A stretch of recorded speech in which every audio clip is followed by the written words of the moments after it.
unfortunately, they are on the north of our boundary, but we have found them, so very exciting. Sorry,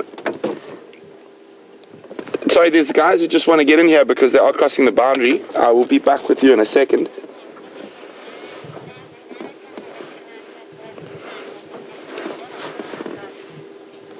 Stations, if you can't cross into Buffalo's Hook, you need to get to junction on Vubu Road very quickly. They are crossing north.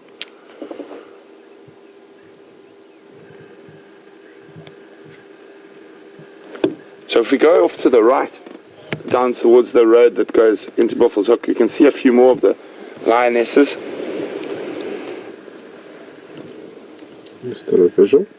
There we go. You can just spot the head there. And unfortunately they are actually heading east. So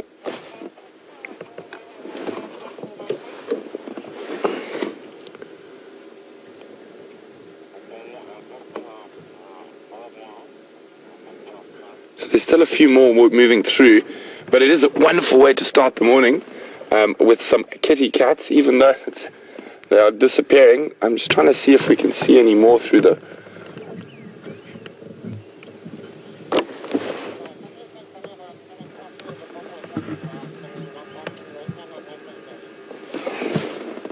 There we go, coming up again to this. There you got a little bit further to the right, Chandra.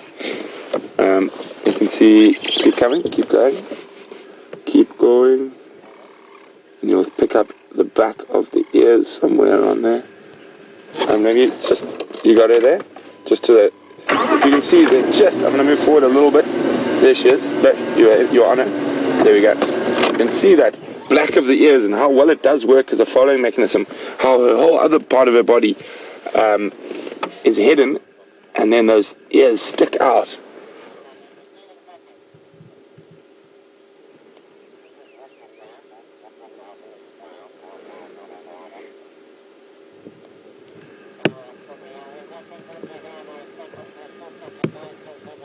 There's a junior disappearing through the bushes.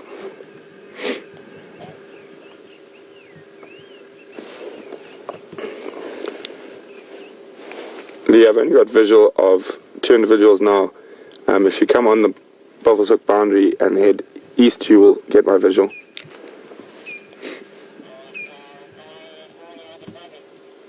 I affirm they're heading due east at the moment, into Buffalo's Hook.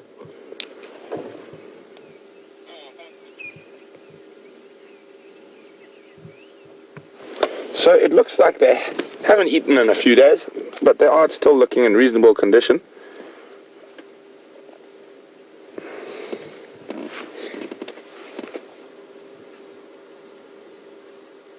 So there is a water hole just down there.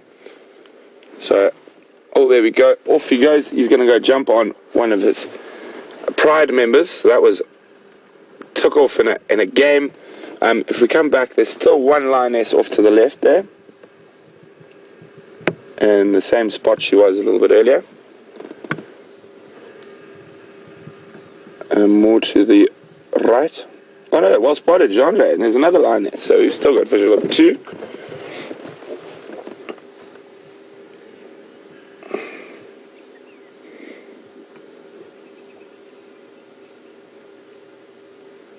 Now is she going to attack the other that is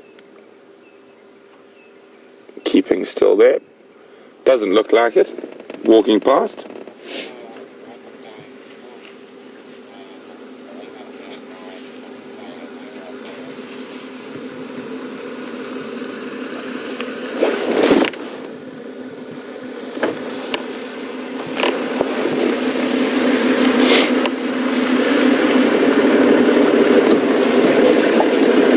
Are heading due east towards the rising sun. Morning, Ann. Morning. How are you doing? Very well, thanks. Yeah, most of them have dropped down into the dam basin, it looks like. Look,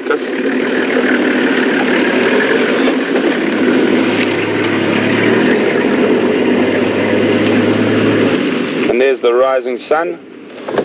And they might go, that one lioness looks like she might go onto the down wall. So I'm just going to pop forward a little bit. There's still a chance they might just go for a drink and then come back. Fingers crossed.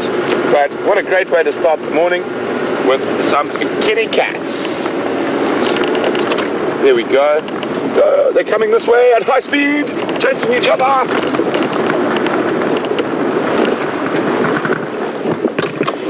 There we go. It looks like they're nice and listening to me, and they seem like they might come back towards us.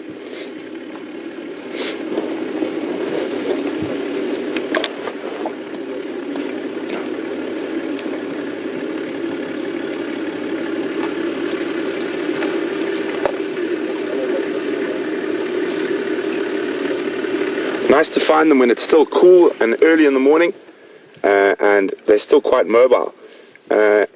Incoming youngsters to the left.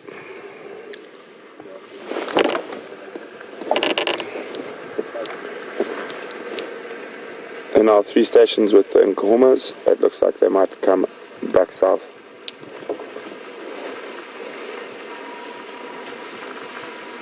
There we go.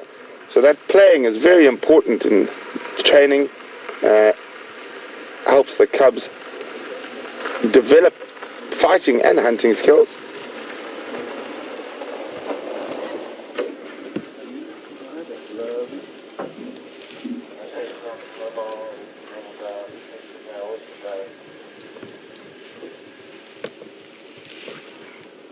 Flop.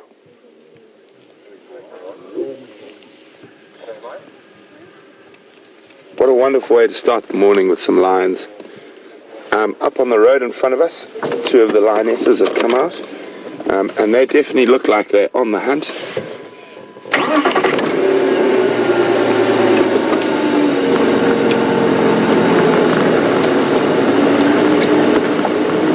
And they look like they're crossing into our traverse area.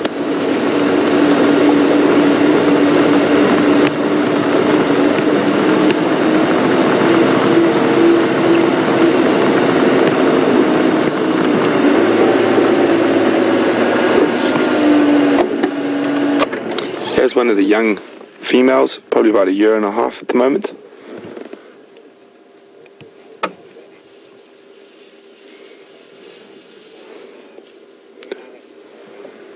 I wonder if they have spotted something that we haven't.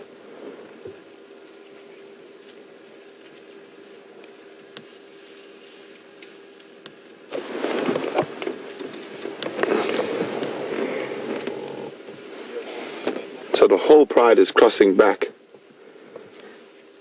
into our traverse area. Isn't that wonderful? It looks like we're going to be able to spend a lot more time with these lions this morning on this sunrise safari. Sun coming up over the horizon, and we've got the Nkuhuma pride.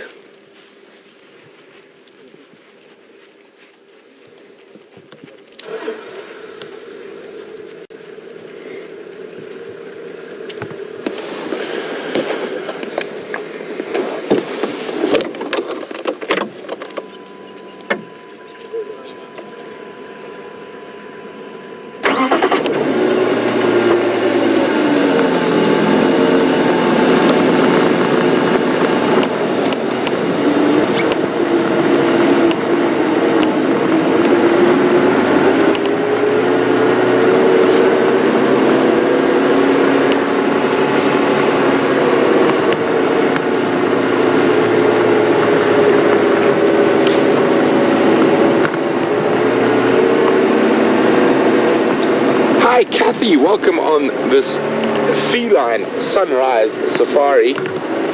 Kathy would like to know, there's been a lot of speculation whether the Matimbas killed a Styx Pride member yesterday morning. As I said, at the moment, Kathy, it's all speculation. It happened in the Kruger where no one could go. So until they see the Styx Pride, I'm not going to venture any guesses. But Kathy would also like to know, why would male lions possibly kill a female? It could be because she is not... Ramey would like to know that. And she would like to... Sorry, can you see? It looks like they've seen something. Nope. just on the march. So Rumay would like to know, and honestly, Rumay, I'm not going to try and guess until we have more information, and that is only going to happen once the Styx Pride is seen, and even seen a couple of times, because they might have split, you never know. But it is the reason a male lion might kill a female is because she is not being receptive. She'd be trying to protect her cubs, and he would want to kill those cubs to just get onto these Francolin. Yeah, I think they're going to have a panic in a second if they see the lions, or if the lions walk close to them. See, I think they might explode, so let's just wait and see what happens when the lioness gets a bit closer to them. This could be quite amusing. There we go. And the lion chased them for fun. That was wonderful. You can see the Francolin don't take as much offense. There we go, next one's going. And that's just for fun. There we go. There's lions chasing Francolins all around us. The likelihood of a lion catching a Francolin is quite slim. But they will do it because the movement, so they're designed to chase movement. That's why when you do get charged by a lion, you have to stand still.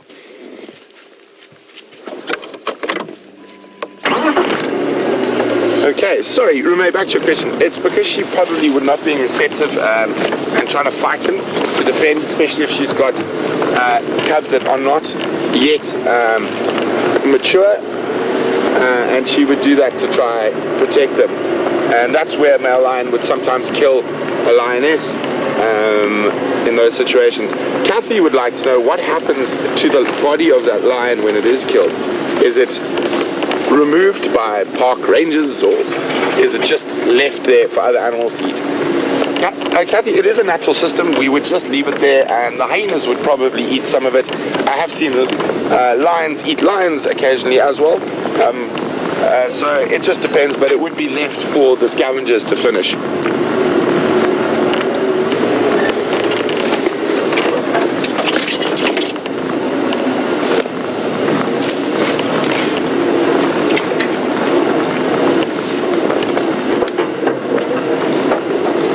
Sorry guys, I seem to be on the game drive radio for a second. I'm just going to try hand over control of the sighting to someone else, so I don't have to listen to the radio while we're with the lions.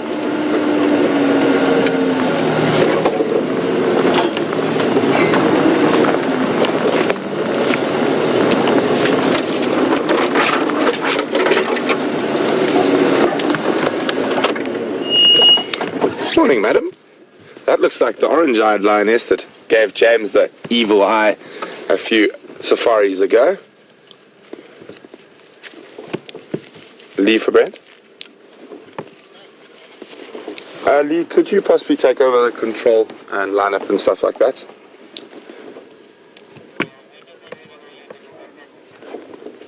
Copy, thanks very much.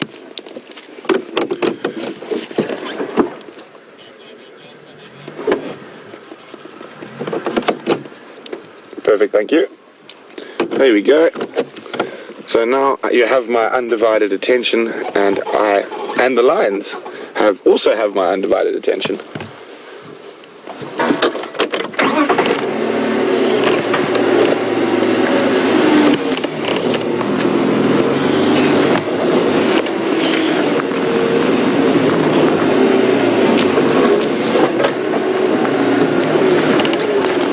So we're with the Nkuhumas now, and it looks like they're on the hunt. And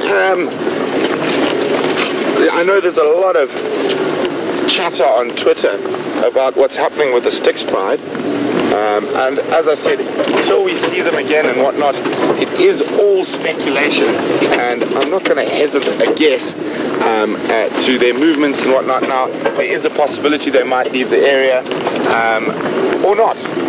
It all depends. And as I said, until we see them again and see what's actually happened, Because if they killed one of the young males, then they probably wouldn't leave the area, and that was the male lions just making sure that those females might come into estrus quite soon and be able to mate with them, so the next set of cubs would be their progeny. And that was from Lisa G, that question. And I'm hoping that these Nkuhumas spot a buffalo shortly, or when, that matter.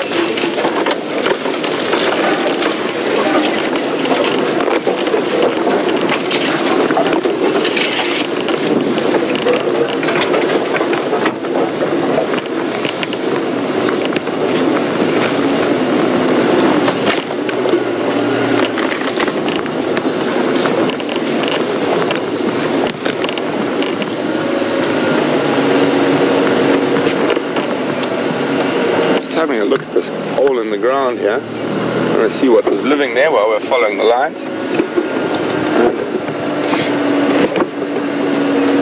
Looks like it's currently being used by porcupines.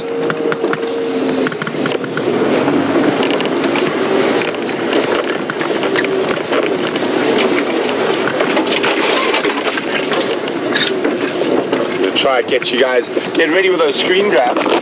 See if we can get a nice backlit lioness with the rising sun behind her. Get into position.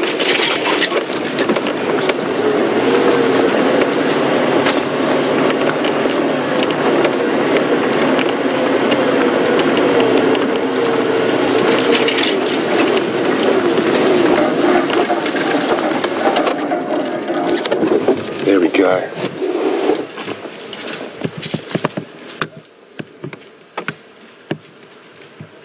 What a way to start the sunrise safari. Lions in the sunrise.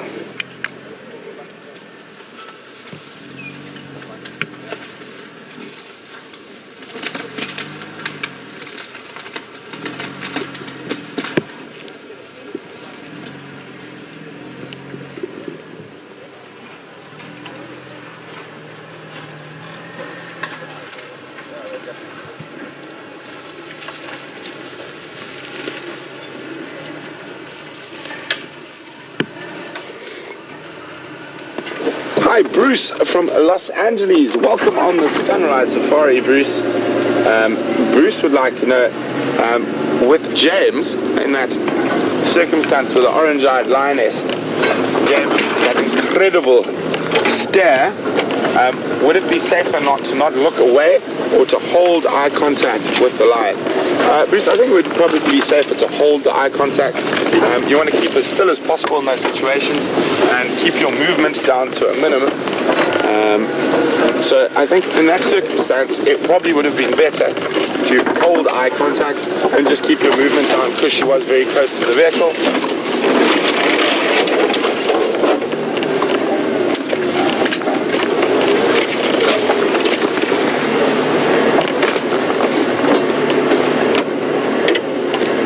They are going into quite a thick little area. I'm just going to try and maneuver around on the edge where it's a bit more open. So just bear with me for a minute or two.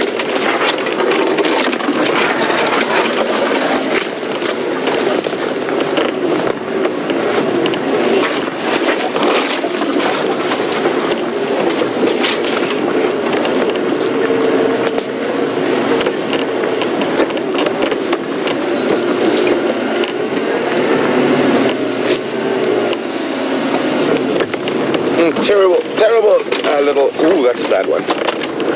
That stump is a calculator. These little monkey orange thickets can be quite challenging at times.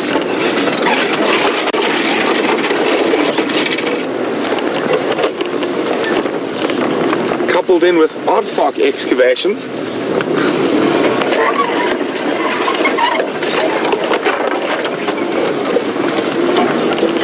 Try to get this little thicket. The noise of these plants often sounds a lot worse than it actually is.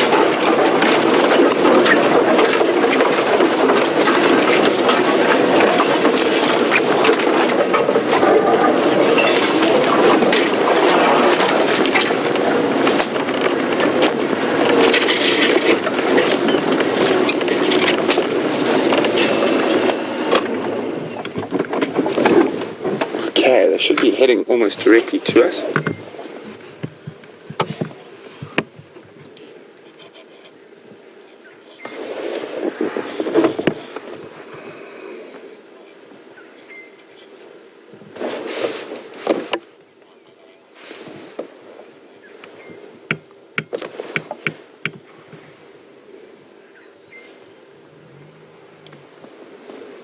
I can hear their footsteps on the dry leaves, but I can't see. There's one off to the front of the vehicle, but there's another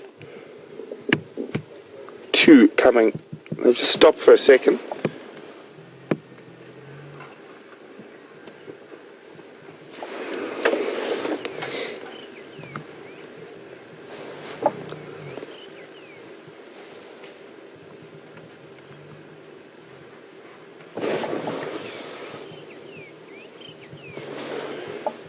Okay, I can just catch a glimpse of one through the thickets.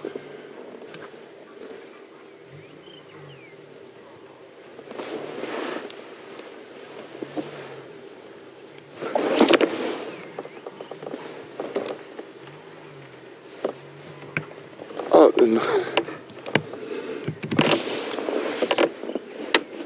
it looks like they've stopped. Yeah, let's get in there.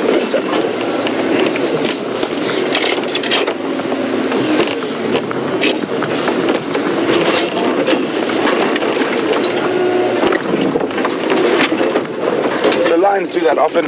Move for a while, rest for a little bit. Move for a bit. I'm just going to try to find a way.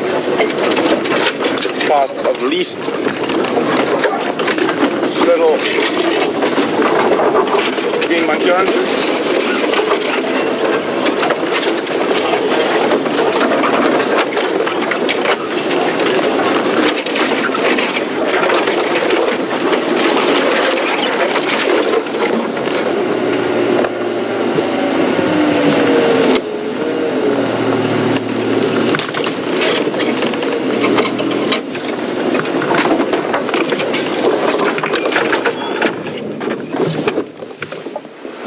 Diana from northwest of England.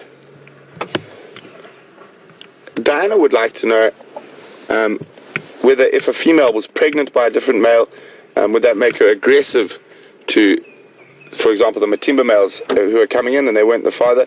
Most definitely, Diane. She would, more than aggressive, she'd probably try to avoid them. And that could cause a fight between them. Okay, I'm just trying to figure out where the rest of the pride is. I've got 1, 2, I can only see 3 lions at the moment.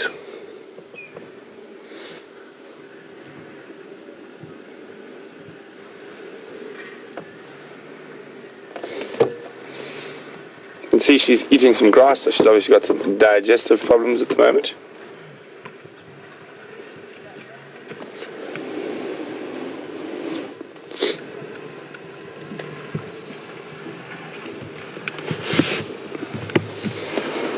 There's one lion still standing, not lying down yet.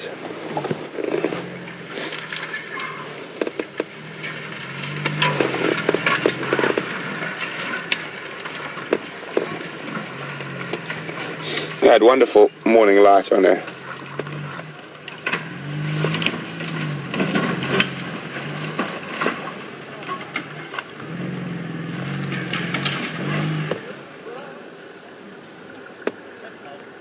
Oh, stretch.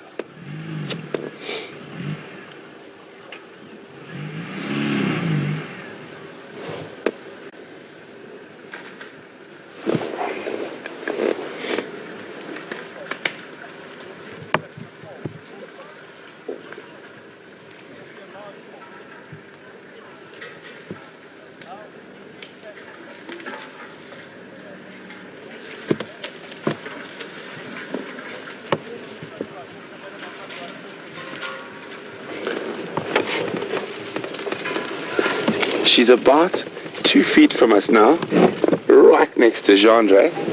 And you can see she just almost passed under Gendre. We've got another lioness coming in now, close. and the rest of the pride seem to have caught up to where we are. Gilly from Wisconsin said, I mentioned once that you should look a lion in the eye, but not a leopard. Gilly, that was in terms of tracking. So a lion is a social cat and whatnot. When you're tracking them, and if they do charge you, you should always keep your eyes on them. A leopard's main form of defense is its camouflage. So when you're tracking on foot and you spot a leopard, often you spot a leopard very, very close to you. So if you start staring at them, they know the game's up. And that can often cause them that can often incite a charge. Go. I thought they were going to jump.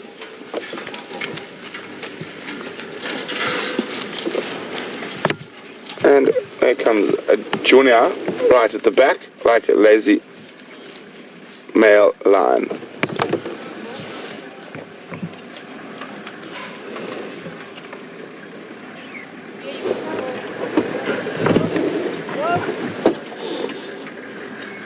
There we go. Forward a skosh. Oh, here we go. He's going to come to us. So you notice that the young male lion is often right at the back, taking his time.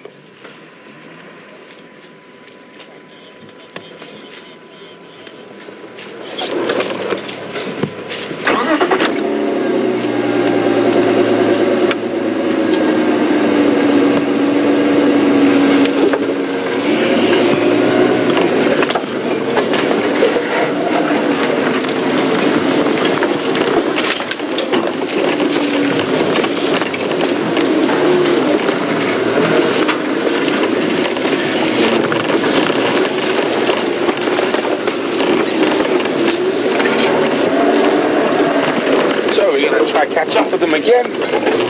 They've actually moved to the exact spot we were waiting a few minutes ago. So we were in the right spot, just a bit early.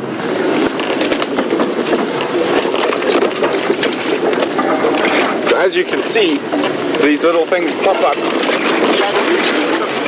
earlier. So if we straddle them like this, they pop up in the exact spot they were. Very resilient little plants, these monkey oranges.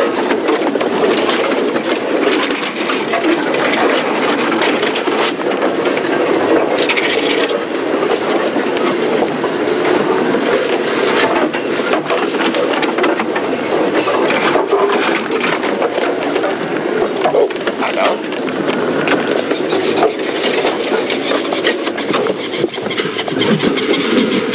Chasing francolins again. I can just hear the francolins disappearing ahead of us somewhere.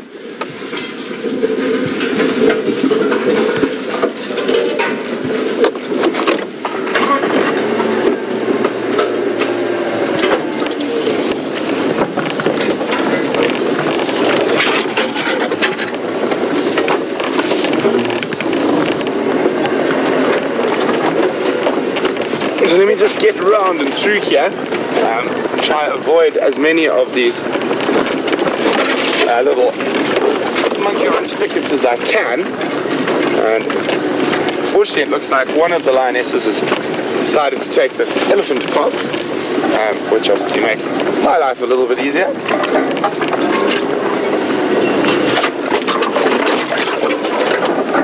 It seems to be a day of getting smacked in the face. I think I've been hit by 3 monkey oranges.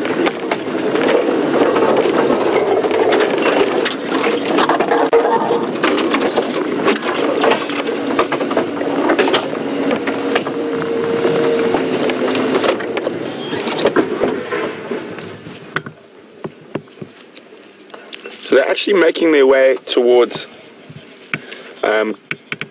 Gari Dam, to the Juma Cam, that's general direction, but obviously they're still quite far in the block.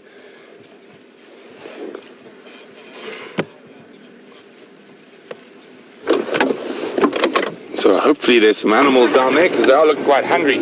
John Boy's made a comment that he can't believe that Junior is still with the pride at this age. Well, John Boy, they can often, male lions can often hang around for a lot longer, especially because the dominant males are often having to patrol a really big territory So they spend quite a lot of time away from the different prides, and a male lion will definitely take as much opportunity to stay with his natal pride as he can.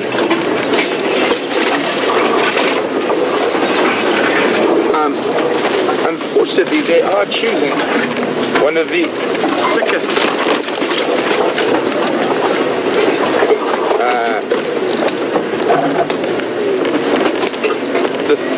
swimming monkey orange thickets around, so I am not even going to attempt to drive through that particular thicket. I'm going to try around one of them. So here we go. But John Boy, as I was saying about old Junior, he will take any opportunity he can to stay with his natal pride, and it's good for him because before he has to set off on his own, he can grow as much as possible and take advantage of the kills that are caught by the pride. When he goes out on his own, he's going to have to work a lot harder, and it'll be, hopefully for his sake, he finds another young male. From felines to felines, we're going to cross to James really quickly, and we'll be back a little bit later in the show.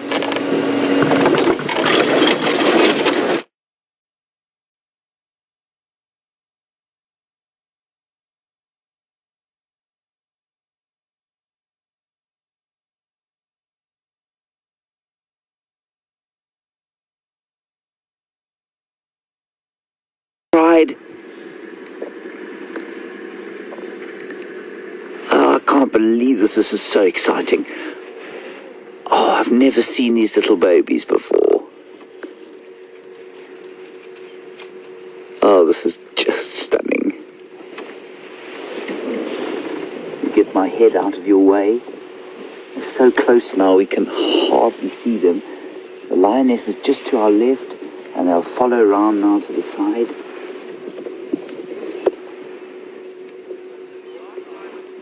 Oh, isn't that great? It is so stunning.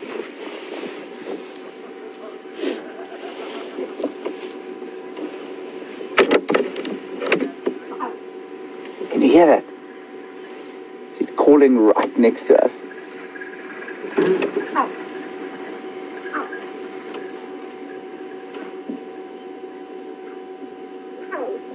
She's lost the others.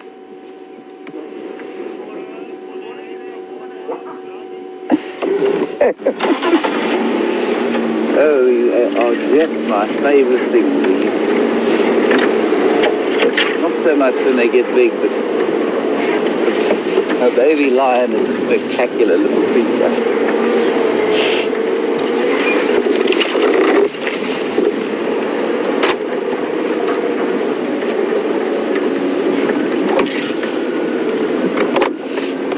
Stations choosing the lioness is now mobile North Gary Main with 4 cubs on the way to twin bands.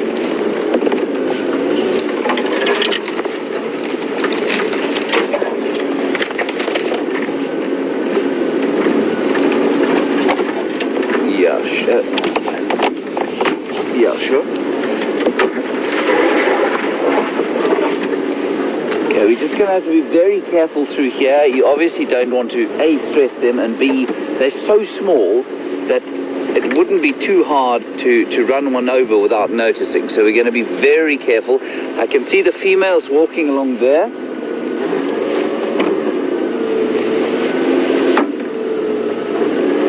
So we'll just, yeah, we'll push through here.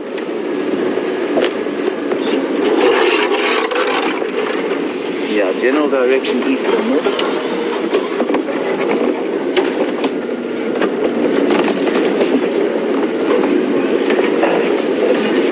Just going down into this drainage line here. We do lose signal, I'm very sorry. Not great signal. Andrew, can you see them?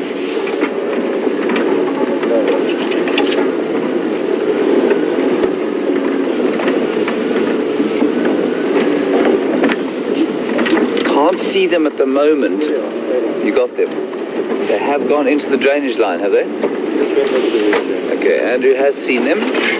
Now whether I can get this vehicle in...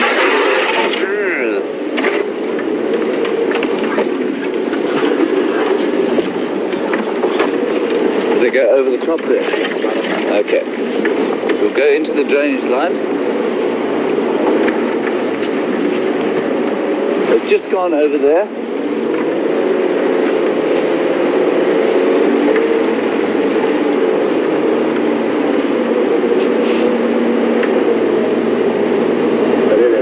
Where?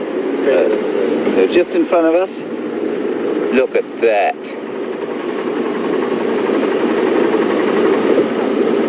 There's a little baby. Little one getting a little bit stuck in the reeds. But you can see life is tough for a little cub like this.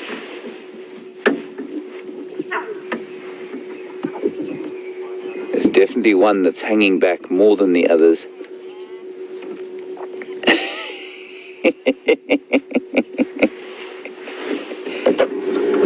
Spectacular.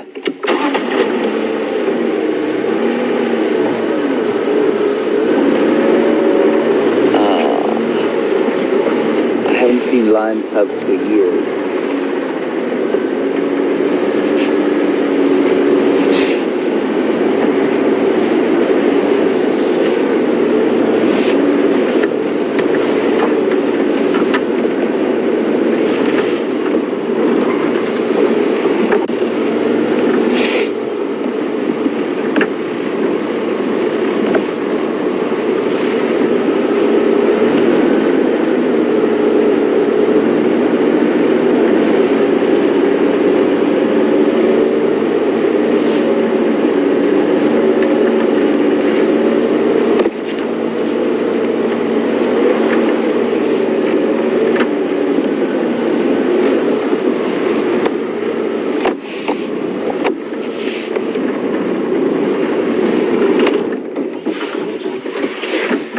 Hello, Lisa.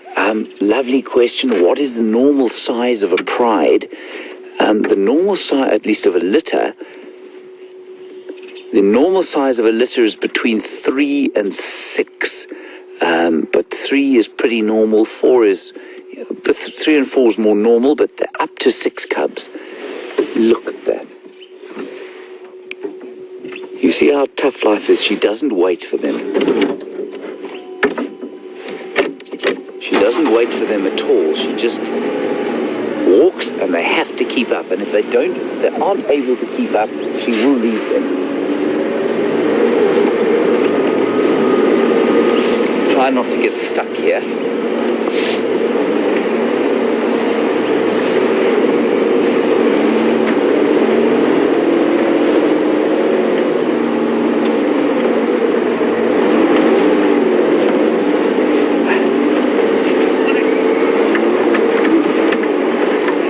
Go just across the top there.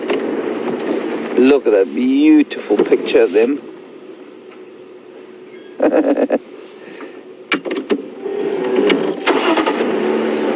Definitely one hanging back more than the others. Maybe a bit tired, maybe not as dominant at the feeding and so lacking in the energy.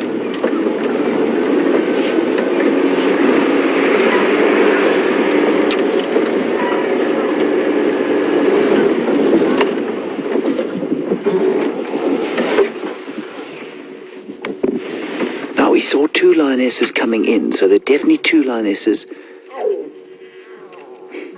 And she's just calling one of them. 2 lionesses? Yeah. Probably calling for She's calling the other one.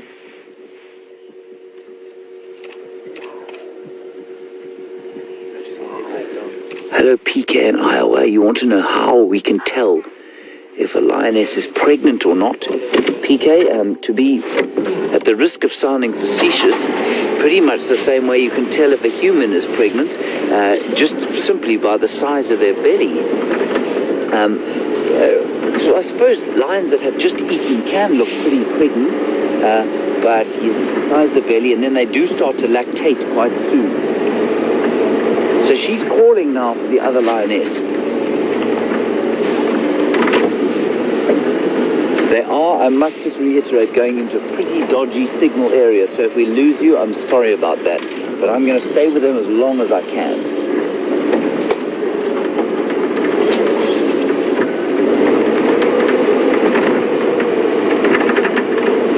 Beautiful.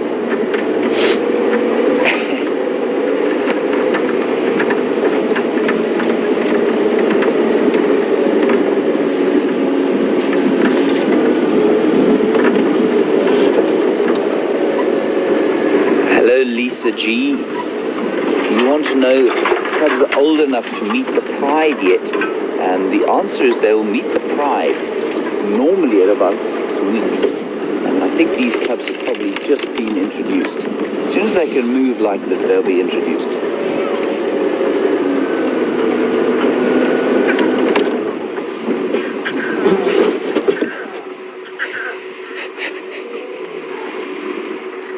The other lioness is calling from behind us. There. That's not a lioness calling. There's a big male calling to the south.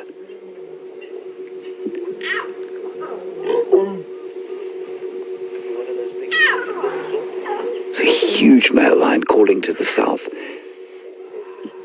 There are also impala alarm calling up to the east of us. That's probably where the other lioness is. It's fascinating to know what's going on with the dynamics here. They are moving away from the sound of the roaring males.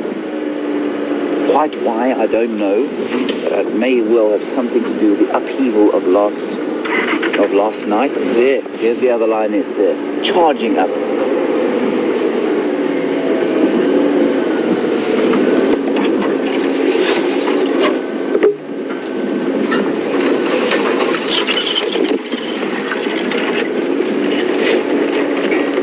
So I think those two males that are calling are probably the two Matimba males who the Twitterverse has dubbed Hairy Belly and Ginger.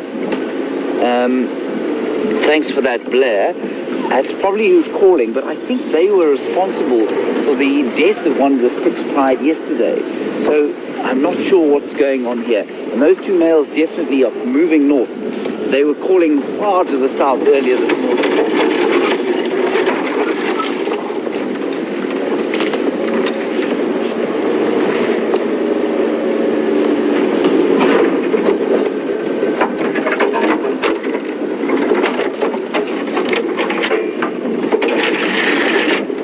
Just to clarify, apparently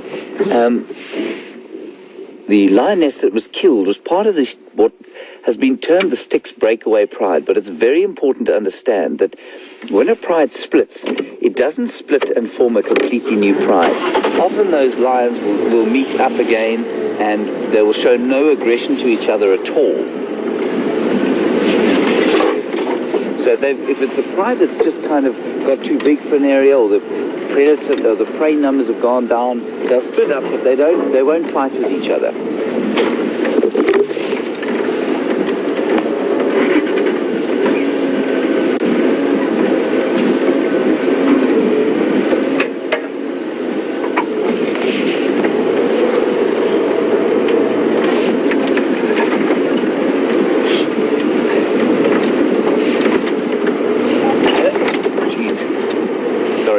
Hole there. Wonderful. Astralina and Molly, you've noted that these cubs are probably 3 males.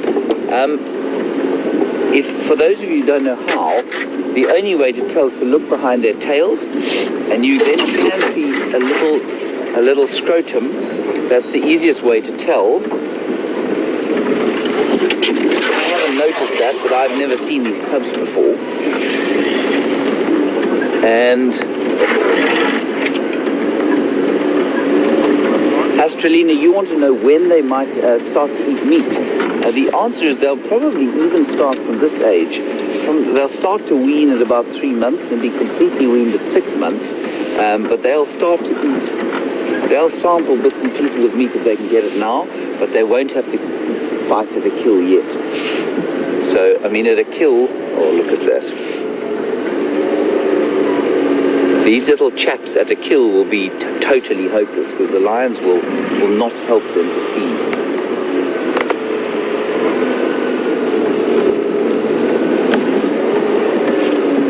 It's a magnificent way to start a Thursday. I'm just going to try and get around the side of them, Andrew. That'll make it a bit easier.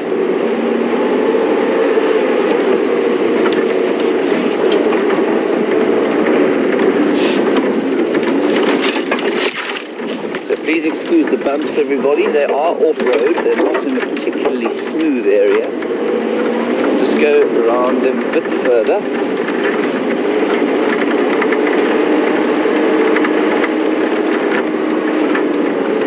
We'll get a better view now as they come through here.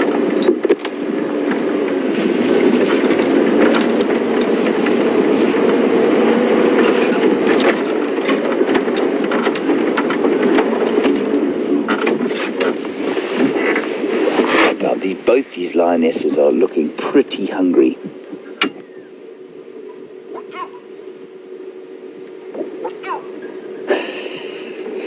Isn't that just the best sound in the world?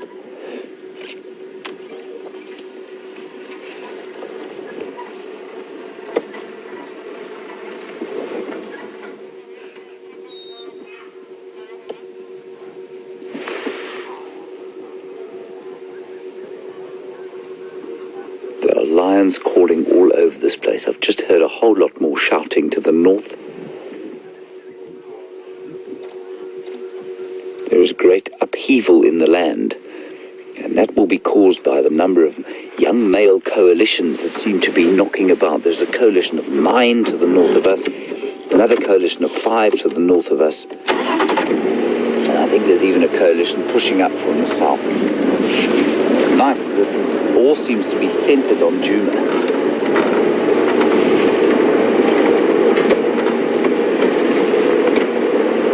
Spectacular, eh?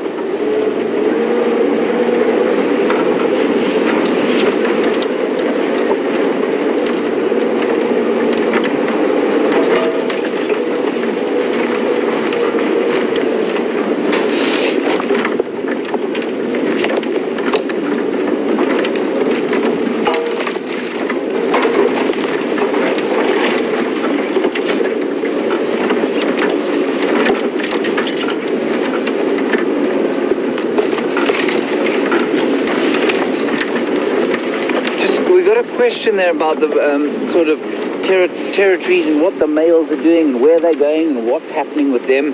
The two Matimba males, remember that a male doesn't hold the same pride as a territory as a pride. He is not ever part of the pride, and this is a crucial thing to understand. The males will have, their territories will encompass a number of pride territories, between 1 and up to 4, depending on the size of the male coalition. The dominant males at the moment are 2 big adults, and they I think dominate two prides, the Styx pride, which is part of this one, the breakaway Styx, so they're sort of the same pride, and then the Nkuhuma pride to the north of us. And they will be feeling severe pressure, and they will not always be with the pride. Their territory is much bigger than the pride's territory. So we often think, especially because of movies like the Lion King, magnificent as it wasn't particularly biologically accurate. The males do not hang about with the pride all the time.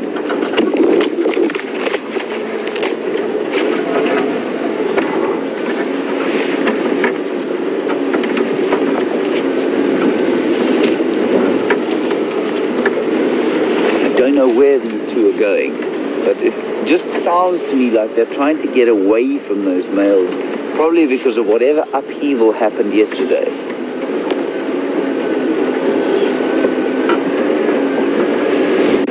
It's not an injury on her, is it, Andrew?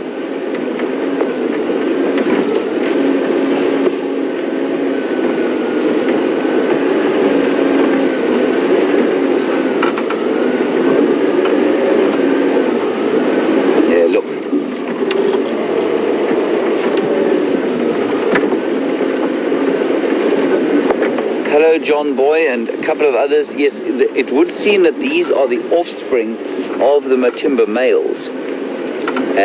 But with all the upheaval, again, it's highly unlikely. You're absolutely correct that they would kill these cubs. It's highly unlikely. But with all the upheaval going around, and with the coalition of males being young males all over the place, these females will not want to attract the attentions of any other sort of males. And you know, they don't want to be around the males. The males take their food from them. They make it difficult for them to get enough food, to develop enough milk, to feed the cubs. So they will not choose to be around those males, especially if those males are now starting to feel pressure from another coalition. So I don't think there's so much avoiding them in order to... We're not going to get through here. I don't think they're avoiding them so much as to get away from the males because they might harm the cubs, but because of what they bring with them.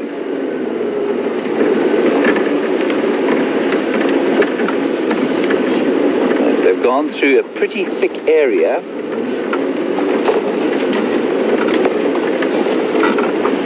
First time we saw the cubs was exactly there. Really? Yeah. Andrew was just saying the first time he saw the cubs, he's been here a bit longer than me, was exactly where we've just seen that lioness lie down.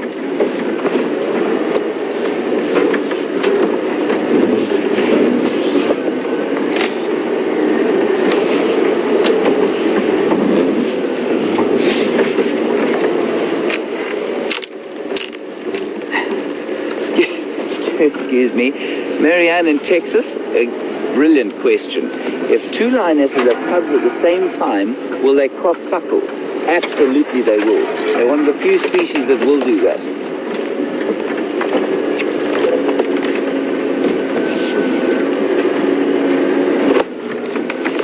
They've found something to smell. Andrew, can you get in there quickly and just see if you can't get at their mouths? They've just been exhibiting what we call phlegmon, where they smell something and they lift the soft palate up. It looks like they're sort of grimacing, and they open up a tract in the bottom, in the soft palate, to an organ in the brain which helps them to interpret the smell. So they sort of do this, and it opens up a tract to the organ of Jacobson, and they're interpreting something they've been smelling on the ground there. Even the cubs were doing it. I'm not sure what on earth it could be. The most normal time you see that behavior is when a male is testing a female for her estrus cycle. I can't see what they were smelling there. Could be that another lioness has marked territory. They're now in exactly the same place that I last saw the Nkuhuma pride.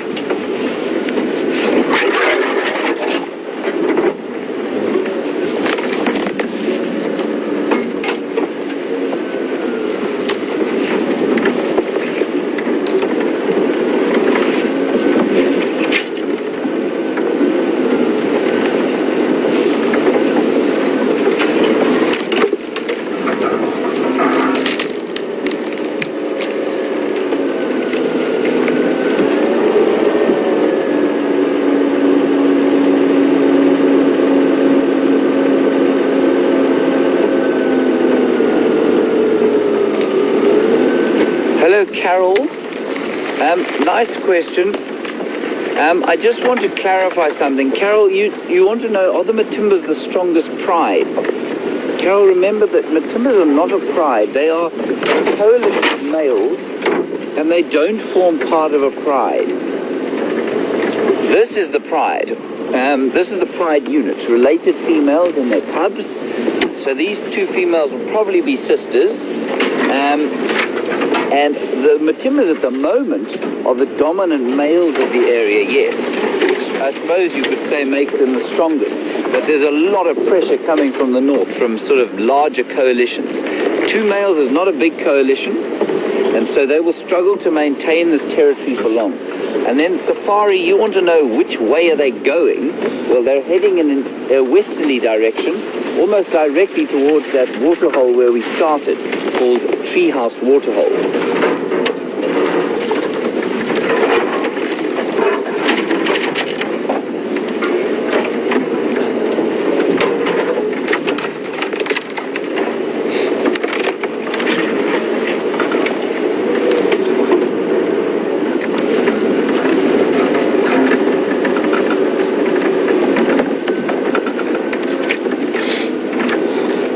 And then Natasha, lovely question. You want to know how far away are the Nkuhuma Pride from here?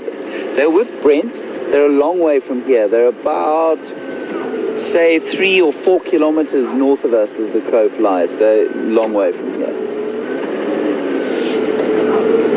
Sorry, Andrew, I'll try and get you into a decent position. There we go. Isn't that beautiful?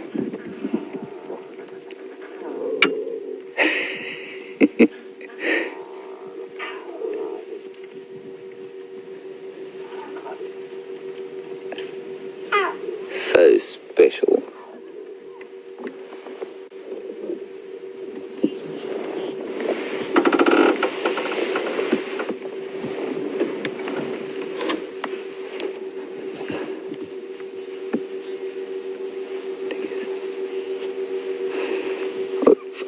We've got two nice questions here. Ramey and Rosie, firstly, you say that the cubs look a little bit tired and hungry. I think they look pretty good, to be honest. I think that they will definitely be tired. I mean, they've got to walk. You look at the size of them compared to their mothers, and they've come quite a distance, so they'll be tired. But their little bellies are quite full. The females are in pretty good shape, so they'll be lactating properly. I think they're okay. And then Lisa, you want to know, now this is a very interesting question. Would these females defend their cubs against their... Sorry, I'm just going to get through here, Lisa. Would the females defend their cubs against males? Well, okay, there's going to be a big noise here. Lisa, I'll answer your question. Andrew, how good is that shot? Is it right? It's okay. Otherwise, I'm just going to have to make a big crunching noise. I'm going to stop here for now, if you don't mind. Lisa? Oh, that's beautiful. Lisa, so, lovely question. Will these lionesses defend their cubs against males who come in to try and kill them? Lisa, they will to a certain extent. Can you hear the other... Are there more males calling to the south there? Ooh. They're getting closer, those males.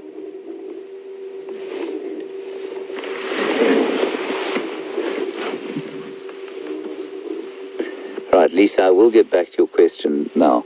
Those lionesses are looking straight at where the males are calling from.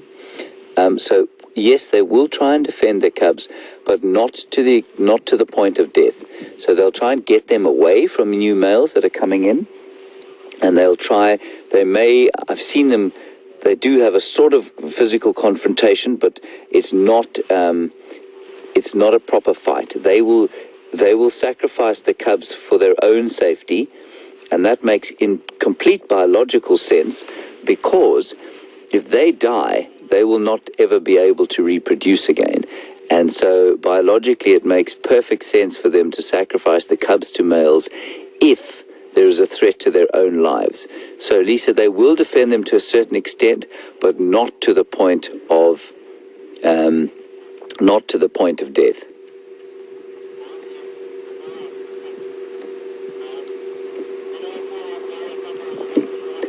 It is Lion Central here today.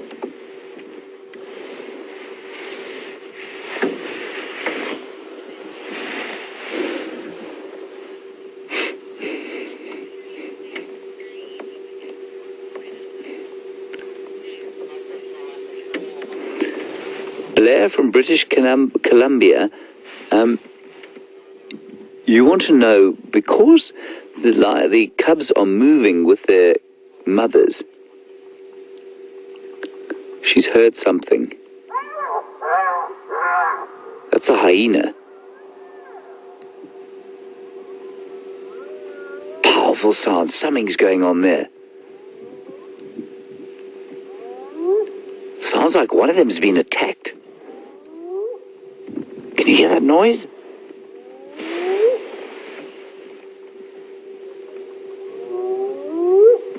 Echoing through the trees.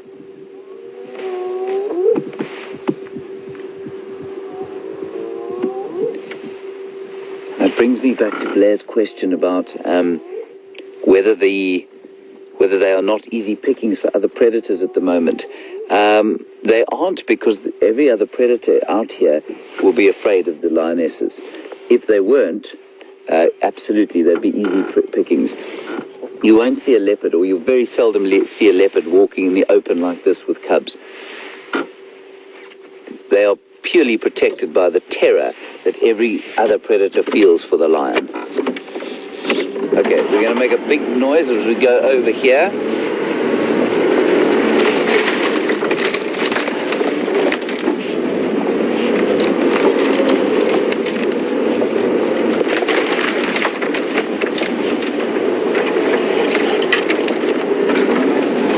Hello, Kathy in Memphis, Tennessee. Nice question. What's the gestation period for lions? As I try and explicate that from here. The answer, Kathy, is about 100 days, 110 days, I think exactly. And it's a very short gestation, and that's why the cubs are born so small. But the reason for it is that lions can't afford to be hampered by a long pregnancy with a large fetus. So they normally will give birth, they've normally got very sort of short gestation periods. Okay, we're going to have to go around here. There's no ways we're going to get through, I'm afraid. Andrew, watch your head there. There's a knob form. It will remove the balaclava from your head for you.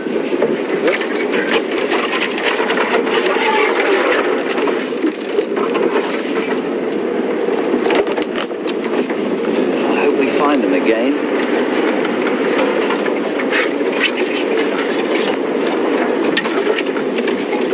Get through here either.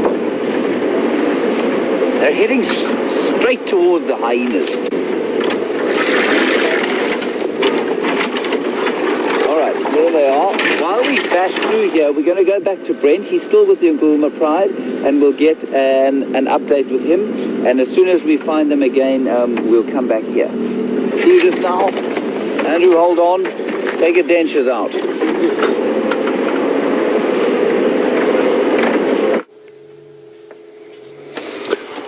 Welcome back, everyone. As you can see, we're still with the Nkuhumas. Some of them are about to get moving again, so being very lion-like, but they are definitely hungry. They've been chasing Francolin quite a bit, and I think that's just the movement. But they are now getting moving again, quite a few of them behind me. These two obviously are still quite static, but we're going to stay with them and see what they get up to in the rest of the morning. I'm hoping they move towards Gowrie Dam, so hopefully they're going to pop out there, and hopefully if you're zoomies, you're going to get to spend some time with them during the day. Let's see where they're going. They stopped yet. Being very lion-like, walking and then lying down, and walking and then lying down. Okay, let me move the vehicle. See what's happening up ahead.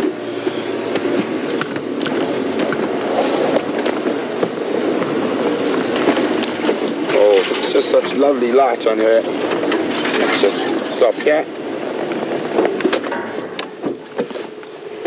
So they're right next to us. The others seem to have just walked 20 meters and laying down. They're quite spread out at the moment. And we can have a really nice look at her paw from where we are now.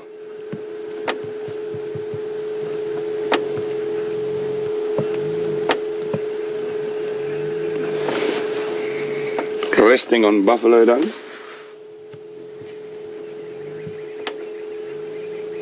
Just in a patch of sunlight.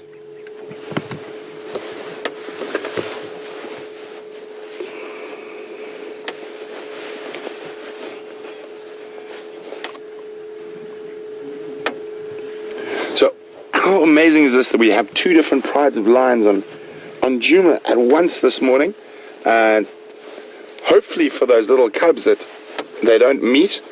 They shouldn't. They are still quite far away from each other, but if they did, it would be catastrophic for the Styx pride to come across a lion pride the size of the Nkuhumas.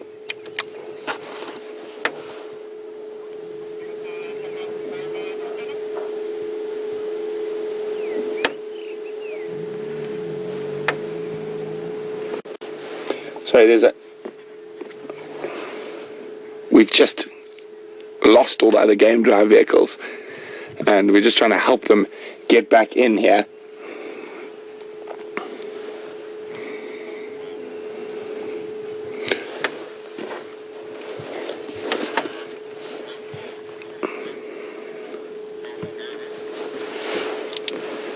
So Ellen from Arkansas would like to know, how do we keep track of the lion movements on a day-to-day basis? Ellen, I'll be back with you. The guy's just calling me on the radio. I'll make them wait. So Ellen would like to know, how do we keep track of the lion and leopard movements on a day-to-day basis? Do we chart their movements on a map? No, Ellen, but probably we should. What we do is we actually follow their tracks and work it out. Sorry, guys. We're going to cross to James. The cubs have come out of the block again, so we'll stay here with the Nkuhumas and see what they get up to, but have fun with James.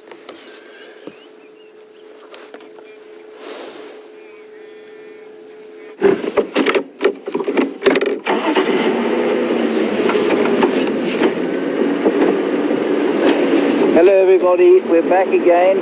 They're just changing direction now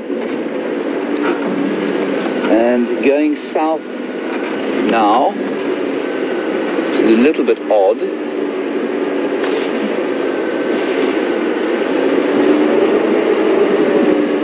The other lioness has gone off there to the east. She's seen something in here.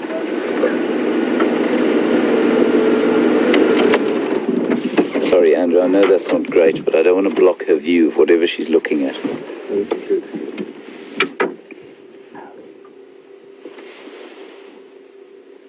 Isn't that wonderful, wonderful stuff?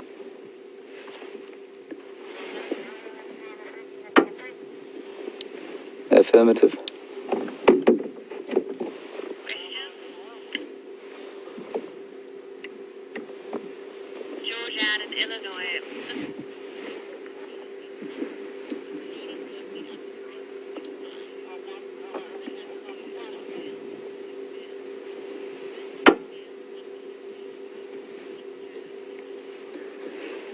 Hello, Georgiana in Illinois. You've asked a question that's left me slightly perplexed.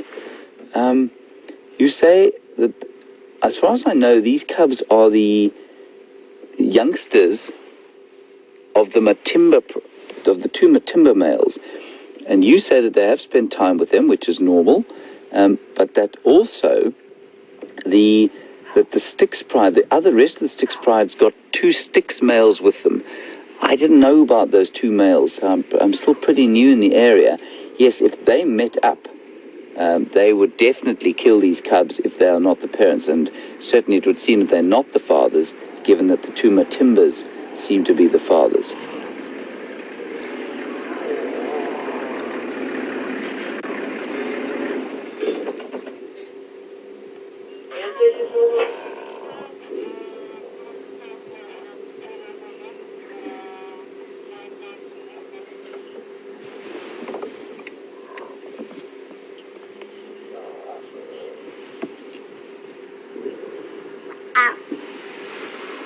Look at that little thing.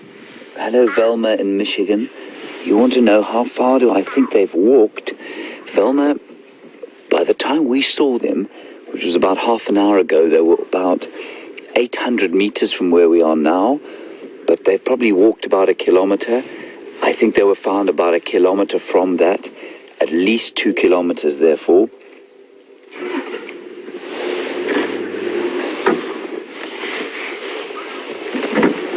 I'll move when I can.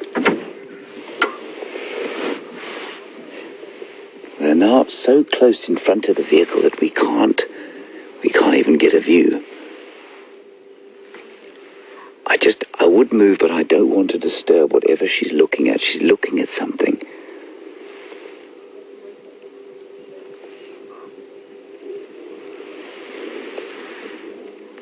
I'm just going to turn slightly to the right, Andrew.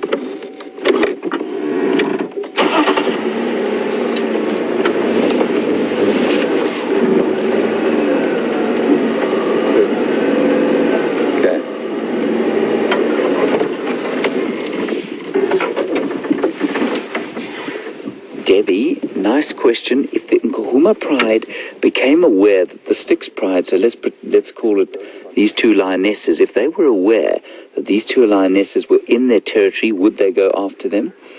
If they were aware that it was just two of them, absolutely they would. They'd chase them out of the territory very fast. They're highly territorial. Now, the other lioness has definitely got an injury on her neck. There's been some kind of conflagration. It looks like a bite mark to me, so not the normal sort of nasal swats that they get at kills. There's some major upheaval going on around at the moment. Oh, she looks like she's trying to hunt something.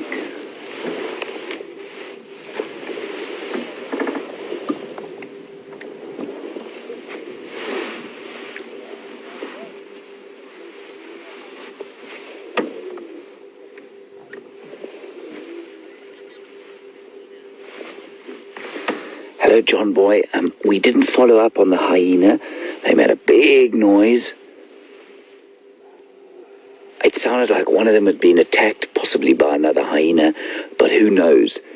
John Boy, that was round about where we're sitting now. So I'm not really sure, but this lioness has seen something now.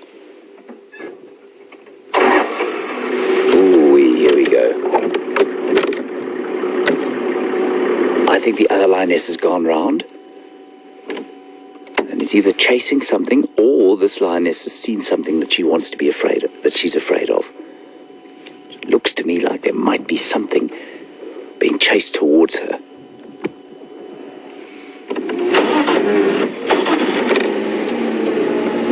Don't want to disturb anything, but it'd be nice to know what she's looking at. This is exceptional behavior. Amazing. Look at that.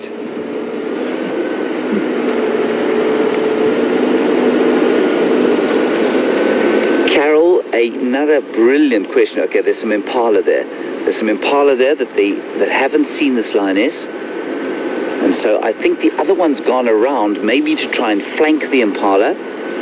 So we're going to keep our distance. Carol, you want to know, do the males recognize their cubs from the lioness or from the smell of the actual cubs? Carol, it's very difficult to know. I don't know, to be honest. I think it's probably got a bit to do with both. There's no reason that the lions shouldn't smell something familiar. Oh, here we go.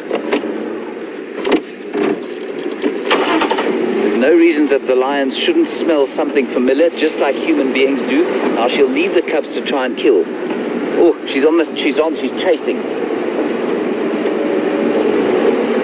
We're going to stay with the cubs. I'm not going to try and bash through there. Hopefully she'll get something to eat. Now you can see that she's left them. It's almost like she's left them in our care. Carol, I will get back to your question, I promise. But she's charged off through here. She'll come back to them now if she doesn't kill. I can see her, she's coming back. She hasn't killed. Can you see her there, Andrew? There's a lovely picture of her coming through the bushes there. Look at that. Oh, isn't that a wonderful shot?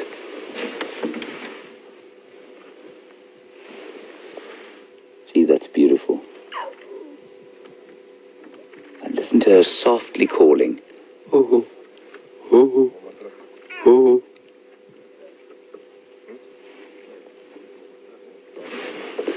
Andrew, let's just try and get into the meeting spot in the middle there.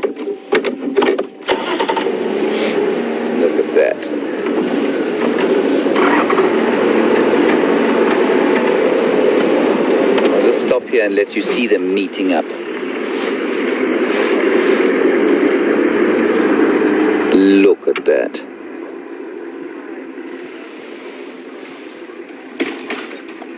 Isn't that stunning?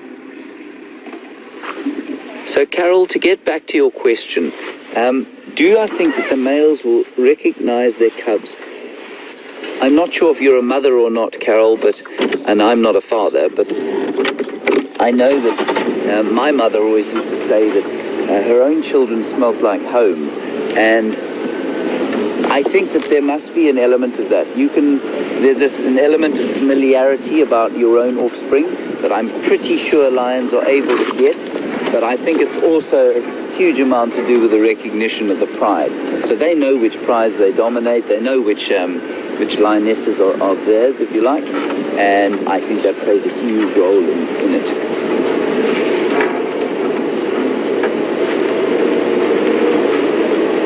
So they chase an impala here. I mean, they're very opportunistic. If they can, they will try and kill as often as they can.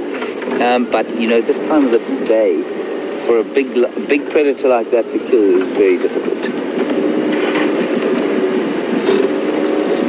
Okay, we're going to be crunching over some bush here. In fact, I'm not going to be lazy, I'm going to go round.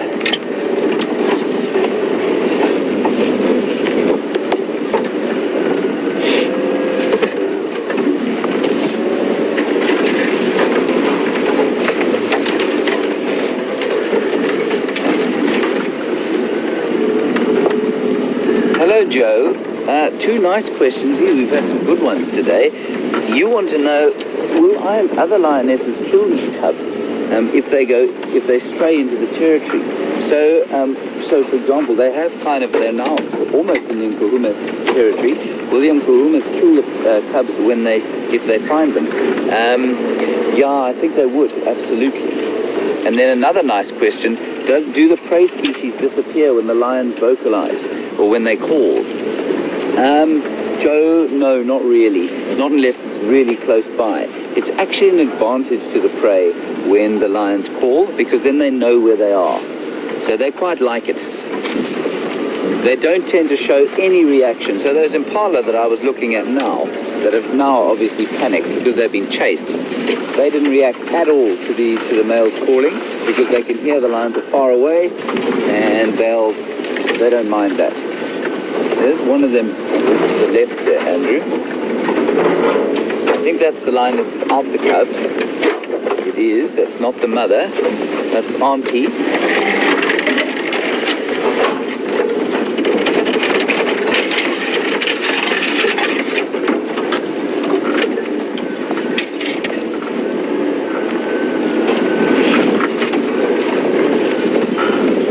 Hello, Lewis in Buffalo, New York. I hope you're having a good summer. You want to know, would the prey react, or would the cubs stop calling when the lionesses went hunting in order to sort of not alert the prey? Yes, they might. You see, that's what we saw there was a pretty abnormal situation in that normally what she will do is leave the cubs behind. That was an opportunistic sort of attack. So if she's seriously on the hunt, she'll leave them under an overhang in a drainage line or in some very thick bush. And they'll be totally silent when she leaves them. So they did stop calling when she left them, but that's mainly to stop attracting attention to themselves.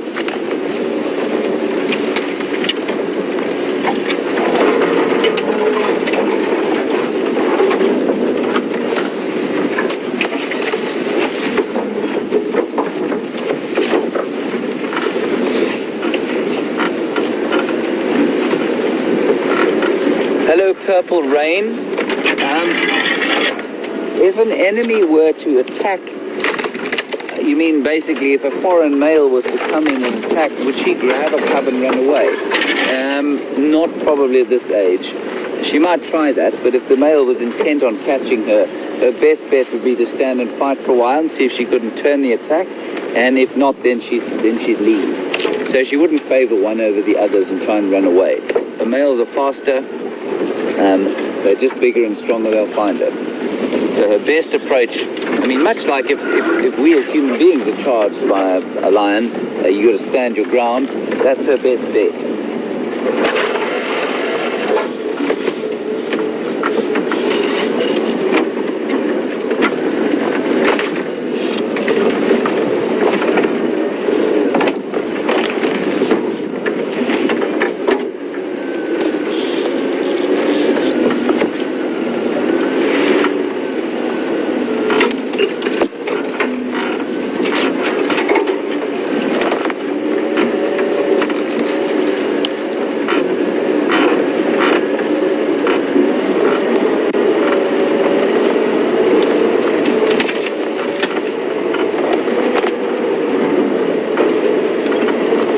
There they go. They're all just filtering down towards the drainage line that feeds that waterhole where we first started this morning. Oh, that's a lovely shot of them walking down through. They're on a game path now, and probably a game path worn by a rhino as it walks down towards the... They're actually on a road, sorry, worn by us. Ramey, you want to know, was this too early for them to have come from their, what you termed their original area? Ramey, no, this is pretty standard movement. Well, it's quite far, I suppose. I think it's probably got something to do with the upheavals of yesterday, I'm not sure. But no, I mean, they will move at this age. This is not it's not completely out of the ordinary. What's slightly out of the ordinary for me is that they seem to be pushing way west of their normal territory, and that's quite odd. I'm going to just try and get onto the road here so we don't make quite so much noise.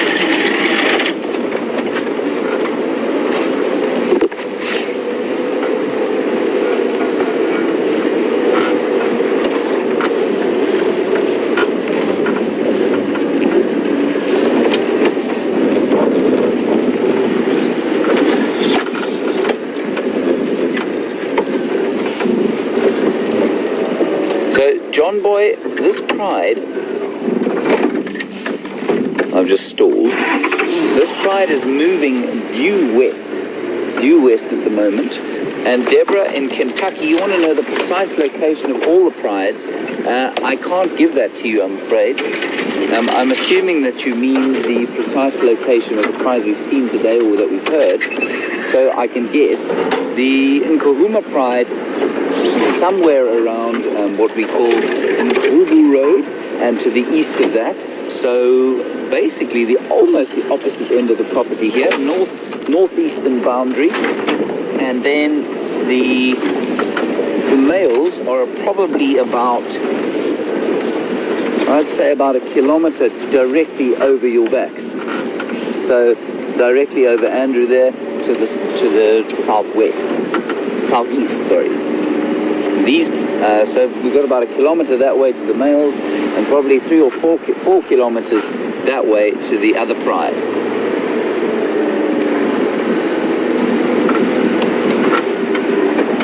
Gone still.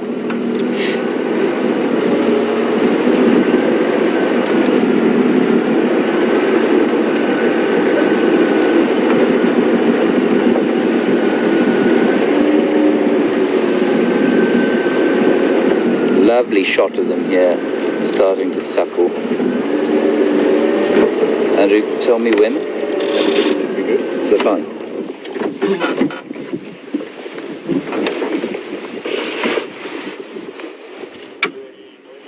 Hello, Kersey in Oklahoma. You want to know if other lions are able to hear the cubs as they call their mothers. Well, yes, if they're in earshot, absolutely they will. They'll recognize the sound.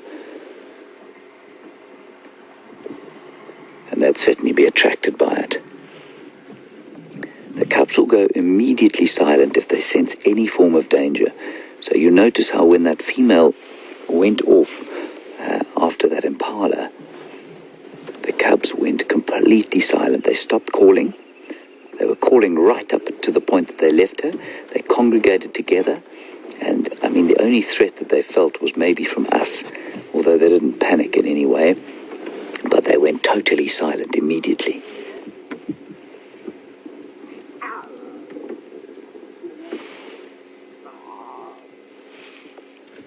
That is my favorite bush sound. One of my favorites. I have many.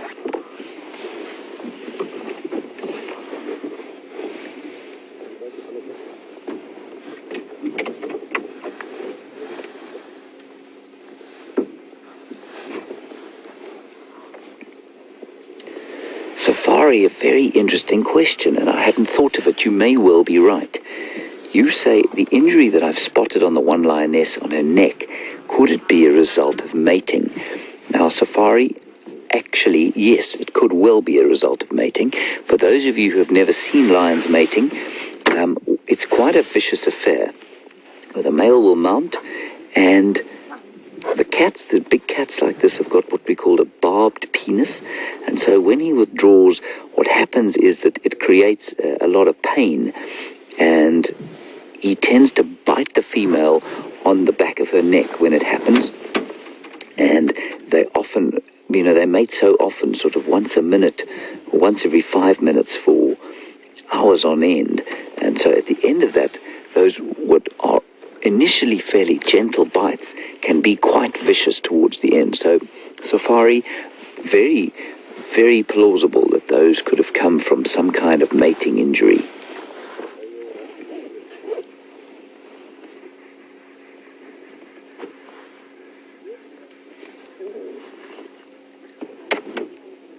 Now it's very calm suckling.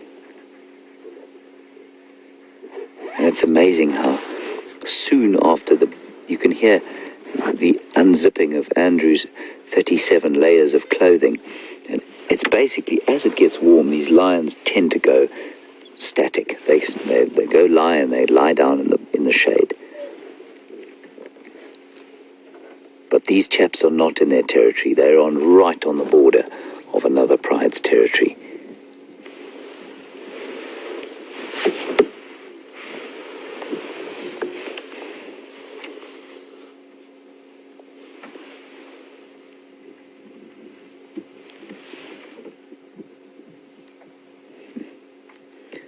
Isn't that wonderful? Like I say, I haven't worked in the bush or in this kind of bush for a while.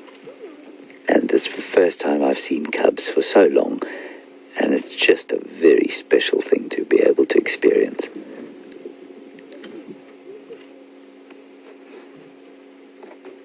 Especially with lionesses who pay so little attention to us. So you can see them behaving completely normally.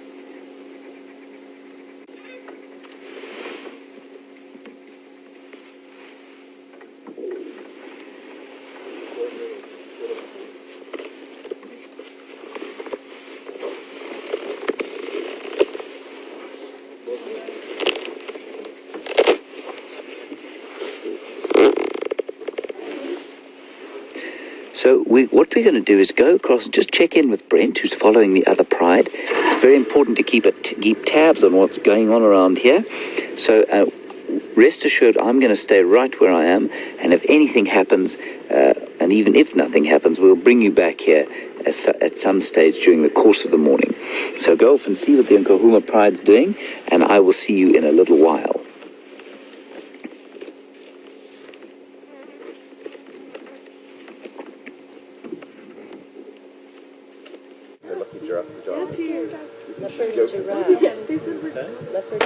So welcome back, everyone. As you can see, we're still with the Nkuhuma pride.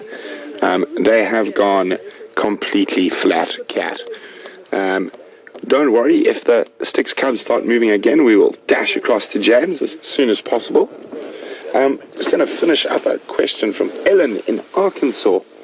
Ellen wanted to know how we keep track of all the animal movements, the lions and the leopards and the Sabi Sands. Do we have a map, or do we chart their movements every day? We probably should, Ellen, but most of the time we just guess. No, I'm joking. We follow the tracks and do a lot of guesswork. And obviously, we are in contact with the guides who are on the other properties, so if they do cross the boundaries, they will let us know over the radio. So that's the best way to keep in contact or knowing what the movements of the different animals are. But one must remember, a male lion can sometimes walk 20 kilometers in the evening. Yesterday morning, we tracked that single male lion across the whole of Djuma, across the whole of Arathusa, and he still continued south, and apparently he was found in the Sand River later that afternoon. So that's a really long walk for this area, but it is possible. So we can always guess about where the animals are going to be, and obviously some areas are more likely. So if we haven't seen predators for a long time, we'll start looking in likely areas for leopards, like around drainage lines, around known routes that we've seen them use before if we've been here for a while. So there's lots of different varies, but maybe we should start plotting a map of where we see everything on a daily basis. So these Nkuhumas have come from the Manuleti, and so they've travelled today as well. They were north of our boundary last night, and now they are quite close to where Djuma camp is. Oh, head up. It's the most movement we've seen for about 20 minutes.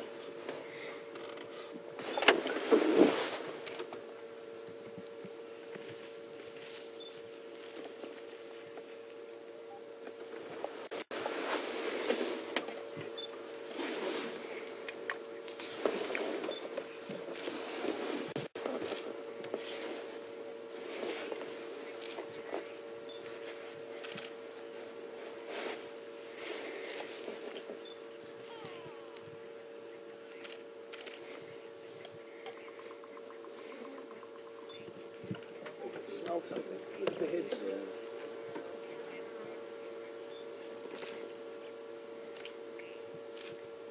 Morning, Dave. Welcome on the sunrise safari that's been full of felines. Both James and myself have been sitting with lions this morning, so quite a nice breath of fresh air after yesterday, and there weren't too many of the kitty cats around. Dave would like to know, for example, if the Matimba male lions were about 1 kilometer away from a lioness, or these lions in particular, how long would it take for them to get here? Sorry, Dave, just noticed that female at the back. Let's go up a little bit, please, John. She smelt something, and just see how she lifts her nose there to test the wind. She's deciding if whatever she's smelling is worth killing. I think they were hunting early. So, back to your question, Dave. Dave, a male lion and movements completely depends. If he has other animals on a kill, or lions he doesn't know, or if there's a fight, he can move very quickly. In 1 kilometer he will cover in no time, and under 5 minutes. But if he's just sort of strolling, 1 kilometer can take a male lion sometimes a day, and obviously it just depends on the situation. The group of lions is the same pride of lions you saw on that first ride. We've seen females from 2 different prides. We've seen the Styx females, which were the ones with the young cubs. We've seen these Nkuhuma females. Apparently there was another pride lion yesterday called the Talamati, but they were in the north and the neighboring. I think there may have been a call for another group of lions as well at some point. So, a few different prides around, but we've had 2 prides come through our university. Hi, Lynn. Welcome on this wonderful sunrise safari. Lynn would like to know, why does it seem that lions always lie with one paw up? Well, Lynn, just probably because of the way their ankles and whatnot are designed. As you can have a look, if we have a look at this lioness who's lying flat in front of us here, and have a look at her paws, and you can see that one right paw is up at the moment, and I think just that's the way they are designed in their body, and it's the most comfortable for her to have the paw up, except she's lying on her side, so she's always going to have one paw up and one paw down. She's a little toe stretch for you there, Lynn.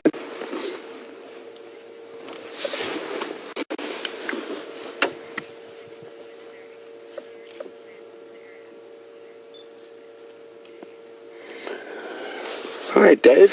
Thanks for another question. Dave would like to know whether any collared lions in our area. Dave, I have not seen any collared lions within our Traverse area, and I don't think there are any collared lions currently in the Sabi Sands. I'm not sure what research projects are happening across our boundary in Kruger, or to the north in Manuleti, So it's always possible that a collared lion or lioness might arrive, but at the moment there are currently, as far as I'm aware, no collared lions in this area, or in the whole Sabi Sands for that matter. And they're not, the collars aren't really needed in an area like this. They are so habituated, and we have so many great Shangaan trackers that they are able to find these animals almost on a daily basis without having to collar them. So even if there was a research project ongoing, there wouldn't be a need to collar them because they are easily found and so habituated to the vehicles.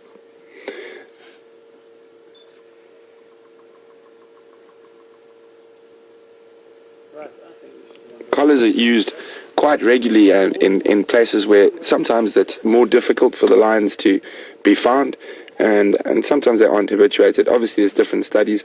If they're following the movement of a pride, these new GPS collars are quite fantastic because they can ping as many times a day as you set, and it'll show you where the lions have been, and it gives you a very good idea of home ranges. But here in the Sabi Sands we've got a lot of vehicles moving every day, and we find them, or the lions are found most days. It's probably not as necessary as, say, in the Greater Kruger National Park.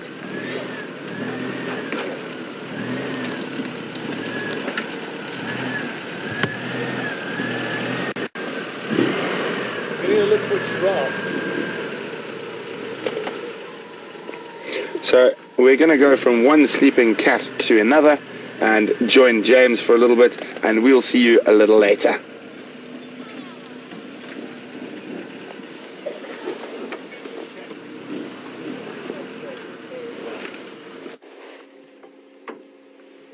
Nice, Andrew, nice. Welcome back, everybody, to Chiga.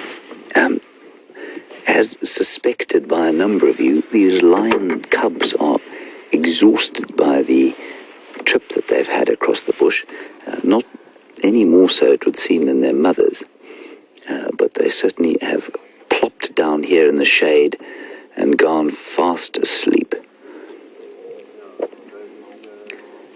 Now, what's interesting, of course, is that when we look at lion diets and what they eat, of course, the big thing with them is that they eat largely protein, very little fat on the savanna animals out here, and that means that for them to create energy is expensive, it's difficult. They do get fat from the offal, from the liver and from the stomach lining. They will get a certain amount of fat, but not a huge amount. So that's why I think a huge reason that a lot of the predators out here are virtually inert for most of the day. And certainly lions will avoid eating the stomach contents, and things like the wild dogs don't. I mean, they will often eat intestines. Lions can avoid it. But the cubs, of course, are drinking milk. Now, milk, even probably lion milk, is largely made up of fat, and that fat is brilliant for energy. And so the cubs will probably per kilogram have a lot more energy than the mothers will. And that's why they have the time to play, or the ability to play for a while, and the ability to move a distance that is, I mean, if you compare them with the size of their mothers, they're probably about a 15th of the size of their mothers at the moment. And if you compare the distance that they've therefore moved roughly 15 times the distance as their mothers, and they're still more awake than their mother and their aunt.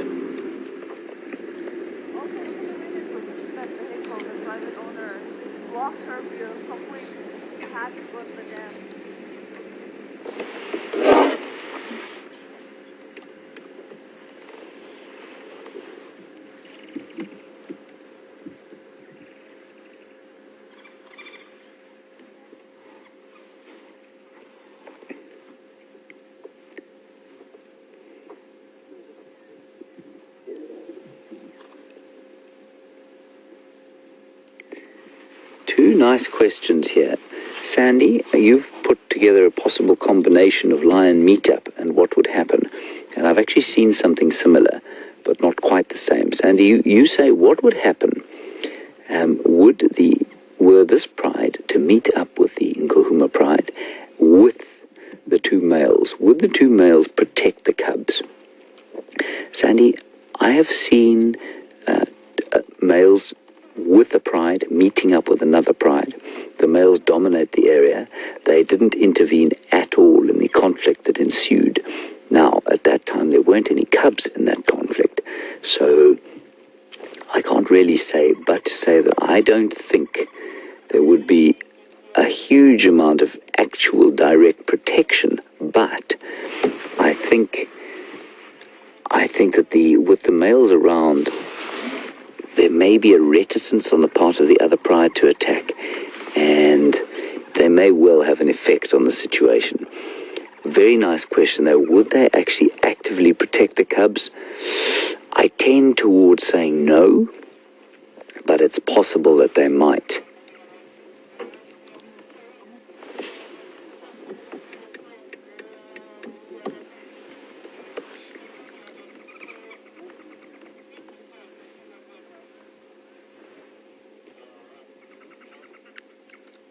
And then another nice question about whether or not there is in fact a guard.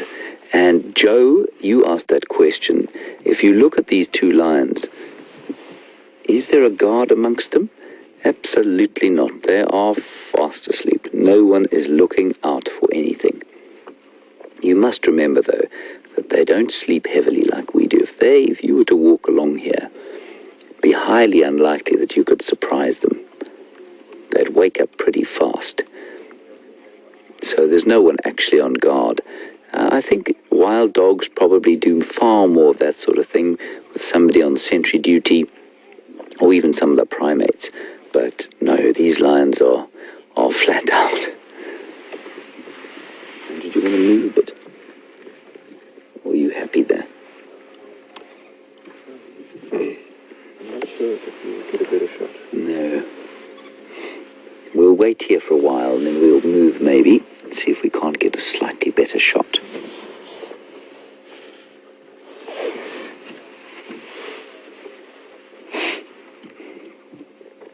So as I said, what they do is they'll look up every so often, sleep a bit. Not like a leopard. A leopard will always lift its head up and look around what's going on. But they are more aware than they look.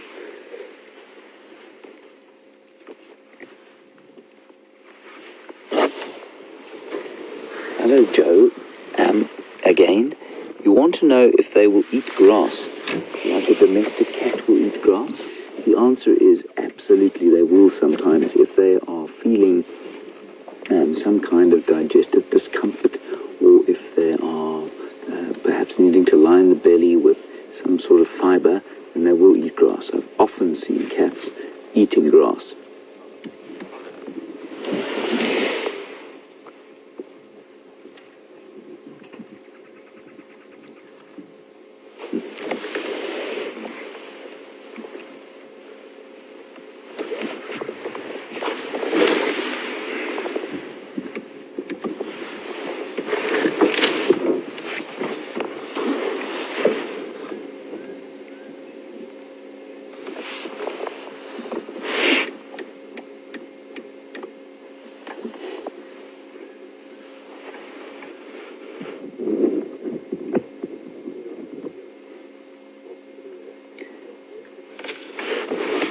Hello, Virginia in Kentucky. I had to ask for your question to be asked twice because I don't think I understand it. Virginia, you want to know, are sand cats related to lions? Virginia, what on earth is a sand cat? If you could send through an answer to what a sand cat is, I can tell you. If it is any sort of cat, it will be in the same... If it's anything like a lion, or if it's a cat at all, it will be part of the Felidae family. But a sand dune cat, I'm not sure. You know, we don't get them here unless it's a different sort of name for a cat that we get here.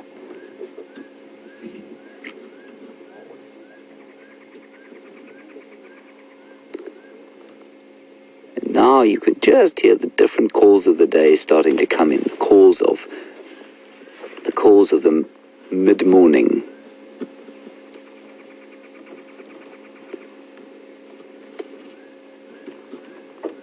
apparently a sand dune cat.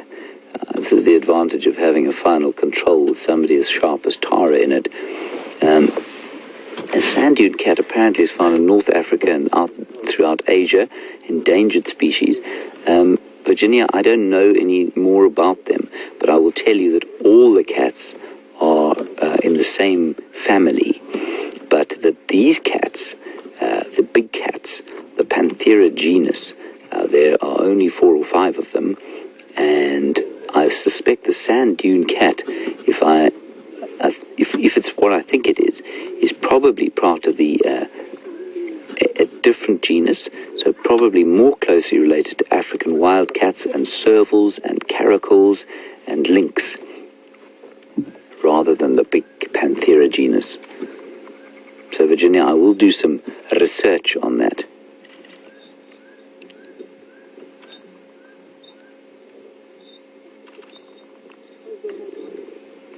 And you can see how much more energy these babies have. It's a bit like adults, humans, I suppose.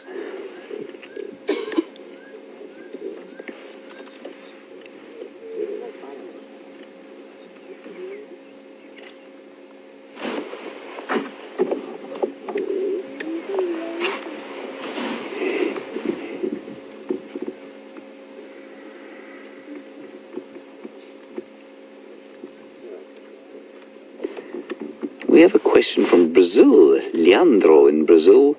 You want to know, very nice question, and it's an important one because it must look totally astonishing from where you're sitting that these terrifying animals don't leap onto the back of the vehicle and pick Andrew and I off for a snack.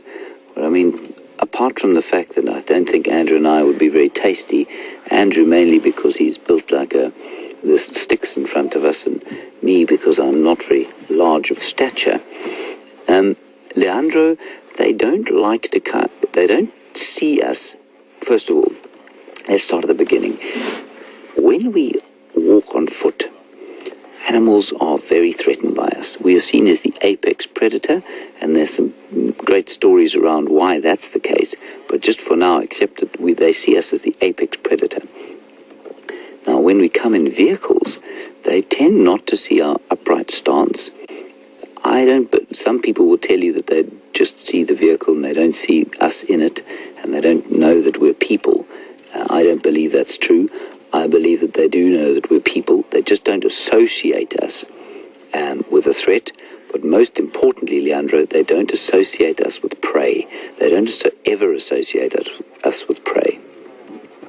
No African animals will, in a natural situation, or what we term a normal situation, none of them will see us as prey.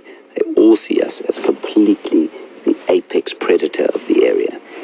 And so we can move around in an area like this relatively in safety. Now, it's very different, of course, in, say, we were trying to track polar bears. Polar bears don't have that natural fear of human beings. They haven't evolved with humans. You wouldn't go traipsing about after a polar bear in a vehicle like this, quite apart from the fact that you'd freeze to death. The polar bear would probably pick you off in short order. Isn't that wonderful? She's just had enough of feeding them now. So sweet.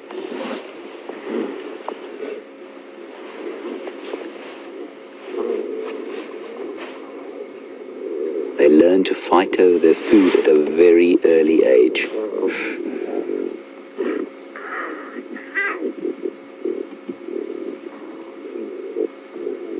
And they must learn to fight. Once they wean, no one will help them to eat. No one will leave them a scrap. They will have to fight for every morsel that they get once they wean. Their mother will totally ignore them at a kill once they've weaned.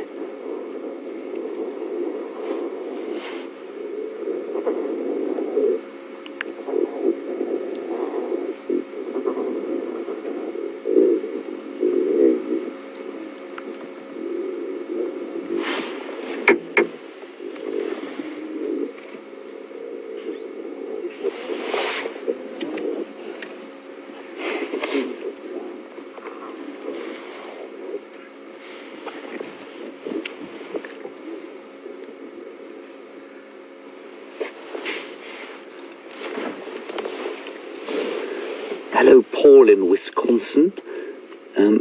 Very nice question you ask. Do these lions engage in siblicide like hyenas? Now, for those of you who don't know, oh wow, look at that. For those of you who don't know, if there are two in a hyena litter and both are female, they will normally, one of them will kill the other, and that's called siblicide or canism, if you're more biblically minded. And Paul, you want to know, will lions do the same thing? No, they won't. They absolutely don't. They are great companions. They will fight over food, but otherwise they show tremendous social cohesion. There's no siblicide in lions unless it's fairly abhorrent behavior. I've certainly never seen it, Paul, and I've never heard it recorded either.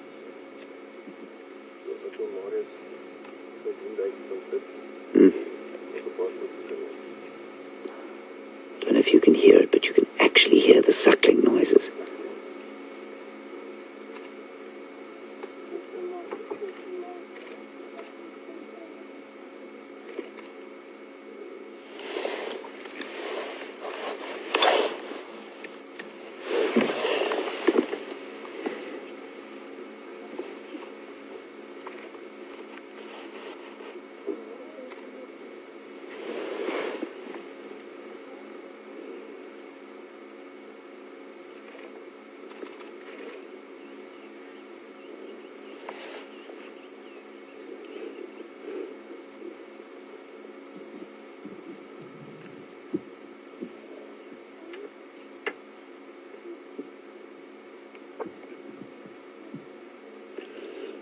Ellen, another lovely question. Gee, we've had some really good ones today.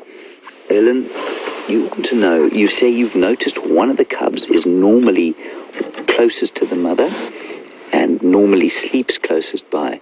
Ellen, I'm going to dispute that slightly, simply because I'm not sure that we can tell the difference between these cubs at the moment. But a lead on from your question is, do I think that you can tell who is perhaps going to emerge as a leader and who isn't at this stage of the game? I think, Ellen, yes, we probably could if we spent enough time with them and we were able to distinguish one from the other. If we spent sufficient time, we could find defining marks on these three cubs that would differentiate them, and then we could start to tell whether they are perhaps, they will definitely have individual characteristics, absolutely. Now, when you say leadership, remember that the lionesses don't show leadership, and the dominance and the pride is purely defined by size, nothing else. And in a coalition, there tends to be no dominance amongst the male coalitions. But it's also, again, decided purely on size. So if one of these cubs is drinking more than the other, if one of them is being more successful at monopolizing the teats, then absolutely one will emerge as stronger. And that may well continue to adulthood. At the moment, when they were walking along, it did seem that one of them was always sort of slightly further behind, maybe slightly weaker, maybe slightly more disorientated. I don't know if it was the same cub every time. It looked like it could have been, but I'm really not convinced, even at this closeness to them, that I can distinguish between the three. Maybe you can come up with an idea as to how we might identify them.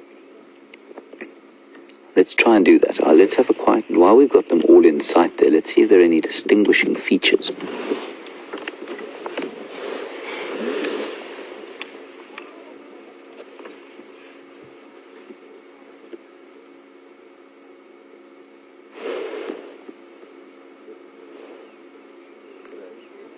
So at the moment, I have to tell you, I can't see. Andrew, can you see any difference between them? A couple of them like seems to have more black on the back. Okay.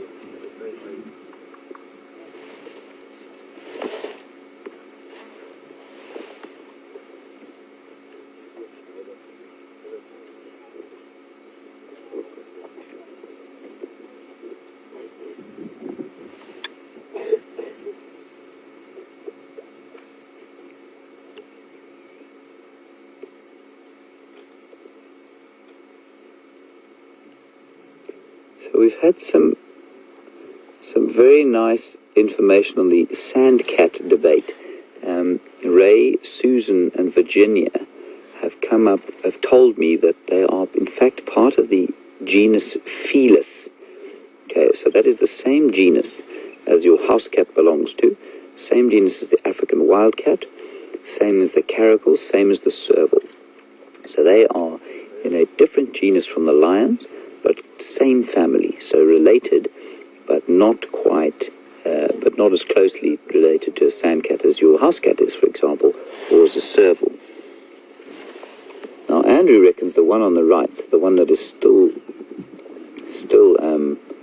suckling, has more black on his back than the others. Andrew, I think you're talking absolute twaddle. I think it's purely the light. But that is the kind of thing we need to look out for if we're going to ever be able to distinguish between them. You know what might be distinguishing? If we could get a photograph of a very close-up of the back of the ears. There might be a bit of a shape when the black meets the white of the ears that might distinguish them. But otherwise, they're pretty similar. Now, you see the spots. The spots might be a good way to tell, except that the spots will fade, and so we won't really be able to tell when that does fade. Anyway, while we think about this, we're going to go across to Brent, who has got a bataleur in Shangane Shimungwe, and we'll see you a bit later as soon as anything transpires over here.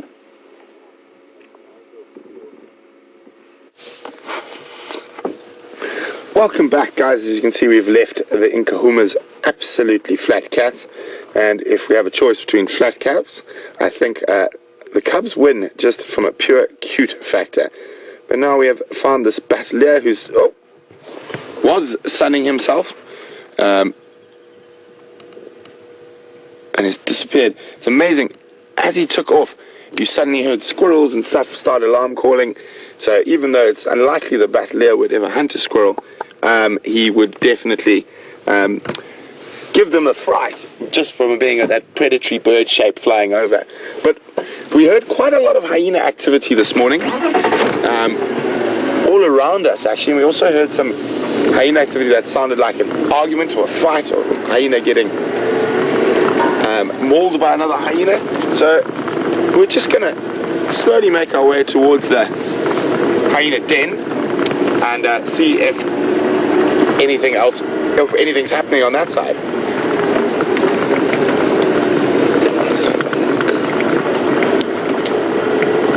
But what a great morning so far. Nkuhumas, who looked like they were going to go north away from us, and I was a bit disappointed that we had tracked them, and then off they were disappearing, and as we sort of got there, they crossed across our northern boundary. But they were kind enough to loop back and cross back onto Nkuhuma. And then James and the Styx Pride. I know there's been a lot of questions on the cubs recently, so really great to catch up with them again. And well, I suppose we should start calling it the Styx Breakaway Pride, because they have broken away from the main Styx Pride. And those cubs, which I'm sure everyone's a little bit worried about with the stories of Matimba males chasing other Styx lions and whatnot, those cubs are possibly sired by the Matimbas, and the Matimbas have mated with that female, so those cubs are safe from those male lions at the moment. But if the Nkuhumas keep going south and the Styx keep coming north, that could be a much bigger problem for those little guys, as the Nkuhumas would most definitely try to kill them.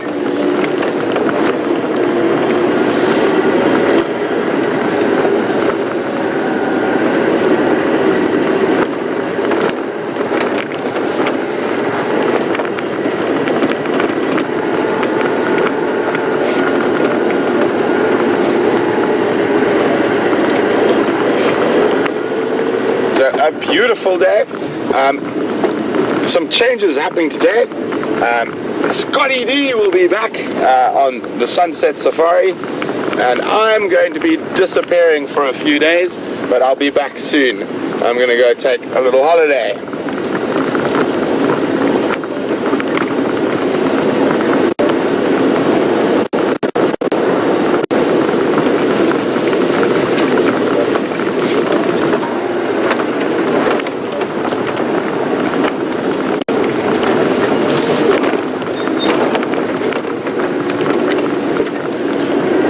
Okay, so we're gonna go check the hyena den. I'm about to go through a dip, so we might experience a little bit of signal problems, but hopefully it'll be over in 2 seconds.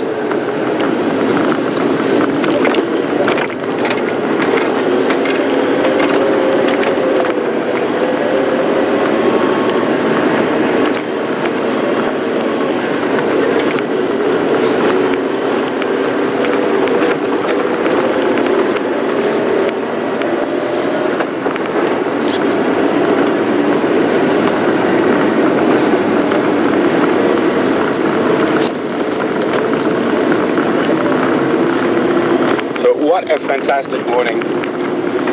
What a great way for me to get sent off on holiday. And strange enough, like a lot of people who live and work on the bush, when we go on holiday to the bush. So I'm going to go catch up with my folks, and I know my... Oh, what was that?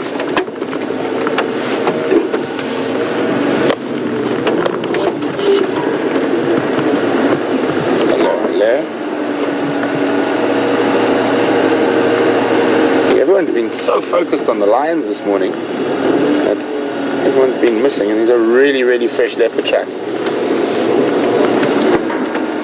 But what we'll do is we'll go have a quick look at the hyena den first, because they are going into the drainage line and we do have signal issues there, and then I'll come back and start on those tracks.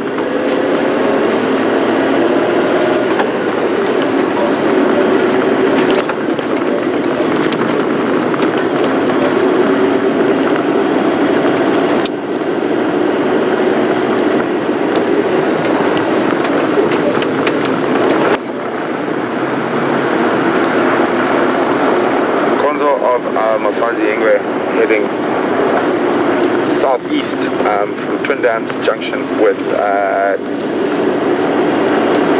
Inyala Road south.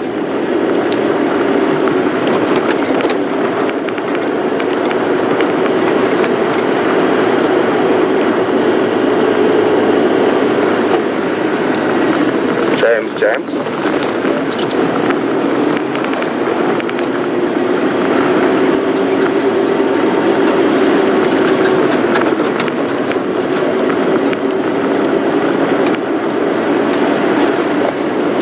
Okay, well, we're getting quite close to the hyena den now. We haven't heard any of that commotion for quite a while, so we're going to have a look there. Maybe there's been a hyena battle between clans. Maybe it was just a female sorting out a naughty male, or maybe it was a hyena fighting with a leopard. We don't know.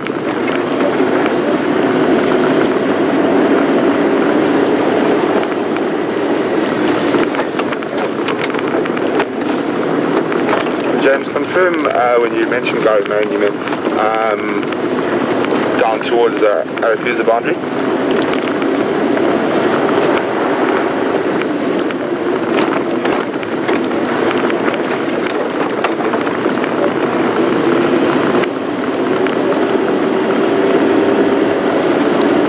Okay, copy, thanks.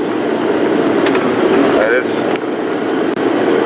one side to Ingrid and Gonzo going into the Mawati from the Chelepan area. I'm going to go check the Nisikai and then I'll head back into those tracks.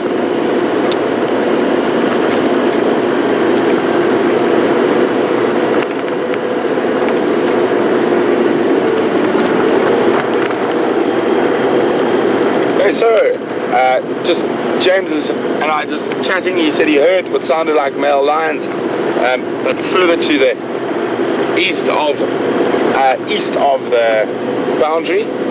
So possibly those Matimbas might be moving up here after chasing those Styx, the other Styx pride down in the east yesterday.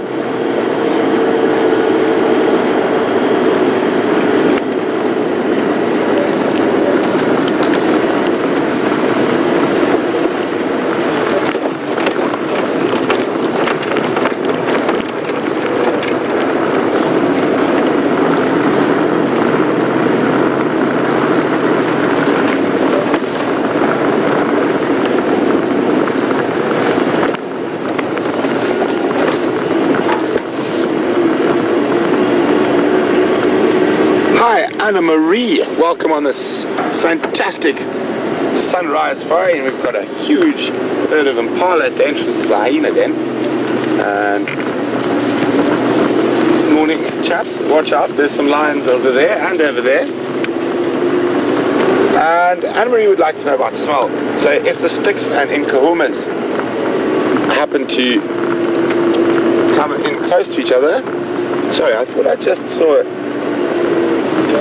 Oh, I did. It's a vehicle. So it looks like there might be something happening here at the hyena den. Anna Marie, I'll get your question in a second.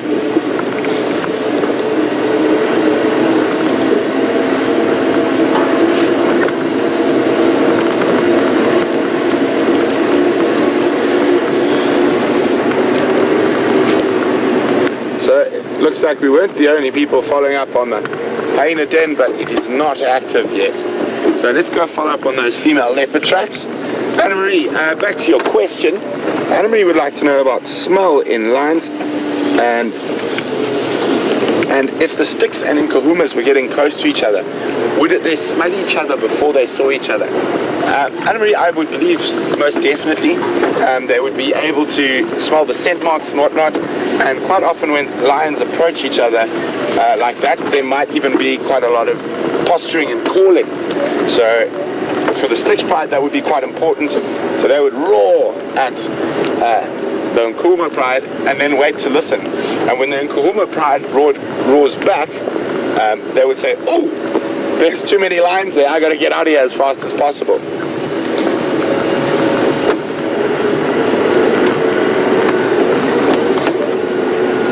But they would definitely be able to smell each other before they saw each other.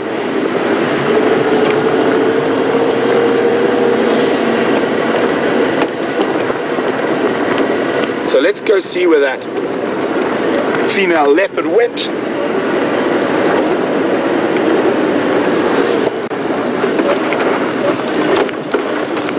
I wonder who it could be.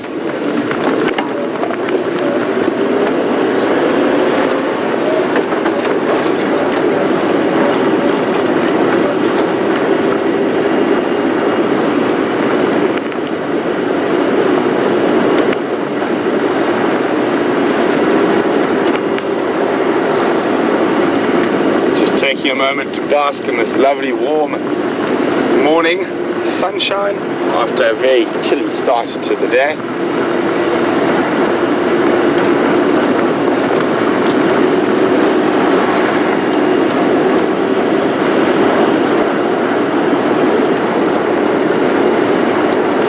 So after a cat-free day yesterday, we've had a cat-filled day this morning, and hopefully that continues on into the sunset safari, and James and Scotty are both inundated with felines.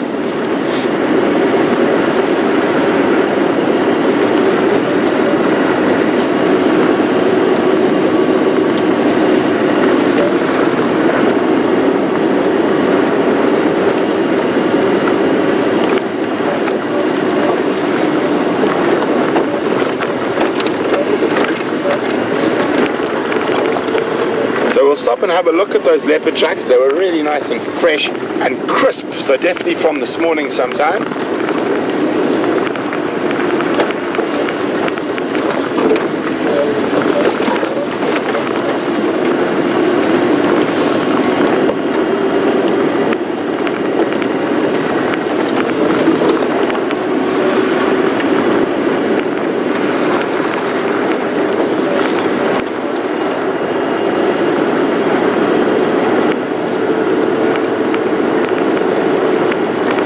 So we're nearly at the spot where we last had the tracks.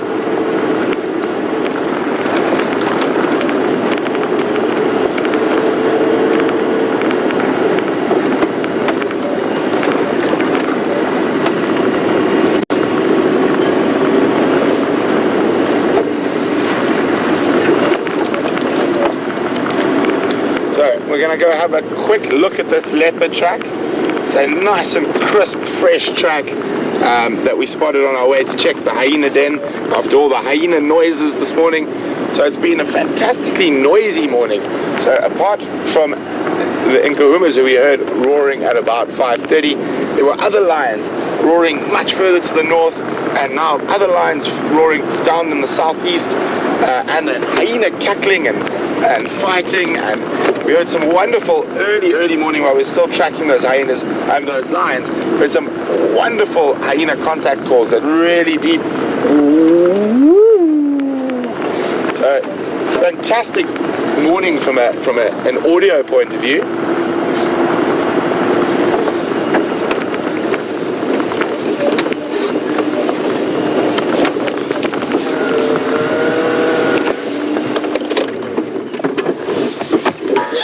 Let's gonna have a quick look at these leopard tracks.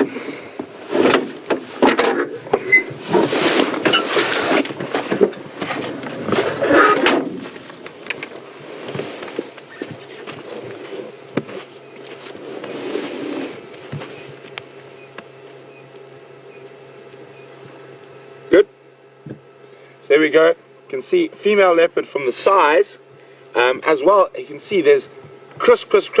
We've got a nocturnal bird track there, a thick knee, and that leopard track is on top of the nocturnal bird.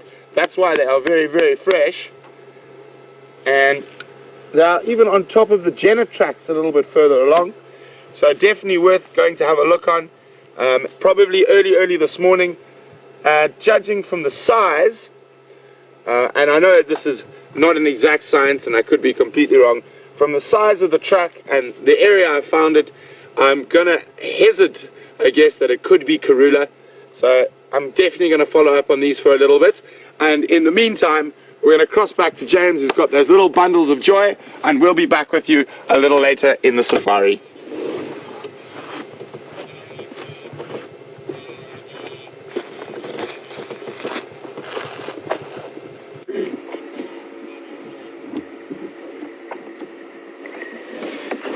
Hello everybody, welcome back to Jiga. We are still with this magnificent little pride. 2 adult lionesses if you've just joined us, and 3 tiny cubs, probably between 8 weeks and 3 months old. In fact, I'd love to know, does anybody know precisely when they were born? They look to me like they're about 8 weeks old, but they might be a bit older given the distance that they've moved.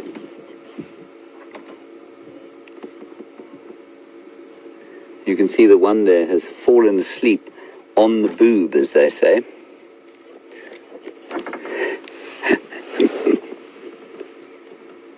We also had somebody say that these were 3 males.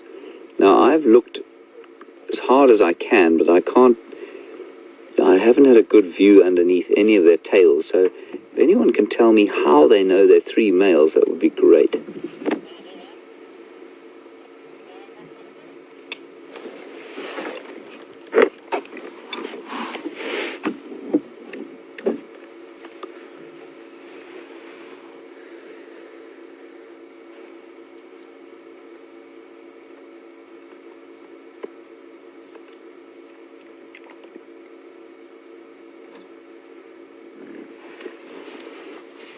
So Joe, very nice question. We were discussing, Andrew and I, and Andrew was talking a particular amount of rubbish about how about trying to distinguish between the 3 cubs. And Andrew said, well, the one looks like it's got a bit more black on its back.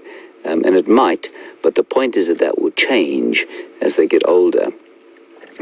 Joe, when they get big, then it's a bit easier. So the distinguishing marks we can get from the scarring on their faces, sometimes the color of the nose, sometimes the sort of notches that develop in the ears from years of hunting through thorny bush. And then also, you can see the spots. Andrew, if you can just zoom out a little bit, that's it. The spots on the auntie there, what we'll call her for the purposes of this sighting, on her back legs there, that's not the same in all of them. So that's quite a nice way to distinguish the adults. That won't change as she gets older, or is highly unlikely to change. So that's a good way to distinguish the adults. You can do it from the whisker patterning, but you really got to have an incredibly good photograph, and you know, to be able to do it on site is almost impossible.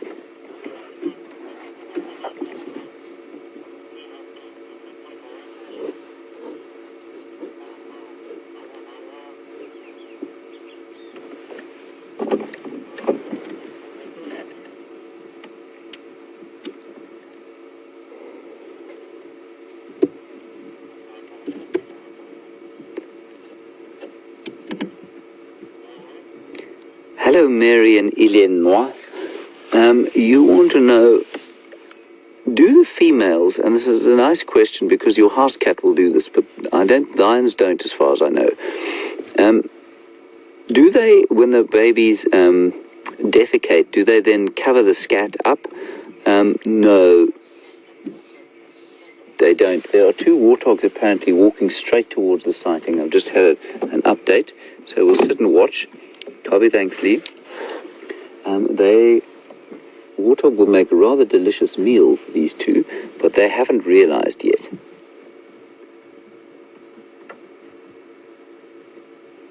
So, no, I don't think they do cover the scat at all. And they might eat it.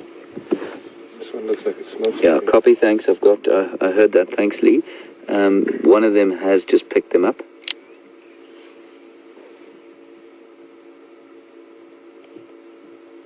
Okay, she's seen the warthog. The warthog is now in trouble. I'm just going to wait and see what happens here. Andrew, can you see the warthog? It's right behind us. Okay, Andrew can see the warthog. 20 meters away. We're going to sit very still. It's only 20 meters away. Warthog hasn't seen the lion. Warthog has not seen the lion. The lion is waiting to pounce. And is now sneaking around the front, using the vehicle for cover. We are not going to move now. I'm going to move very slowly in my seat. The warthog has not seen. I can now see the warthog just over there. It's a big boar walking straight towards us.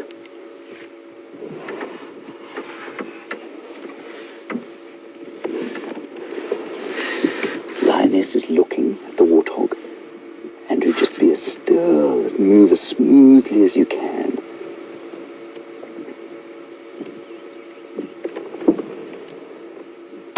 So it's still, the warthog is now about 40 meters away. It's too far for her to have a run at the stage. She's wait for it to get a bit closer, probably try and get into a bit more cover. She's just ducking down now. Okay, I'm going to be quiet now.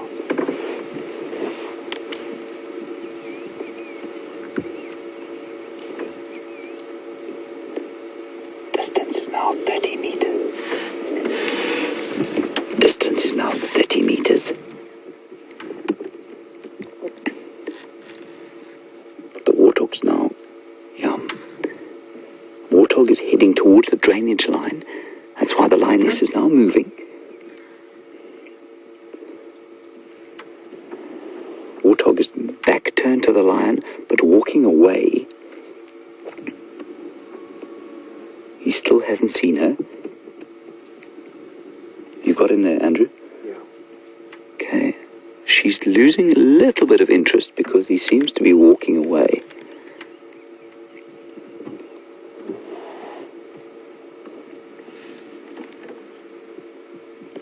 The other lioness has woken up.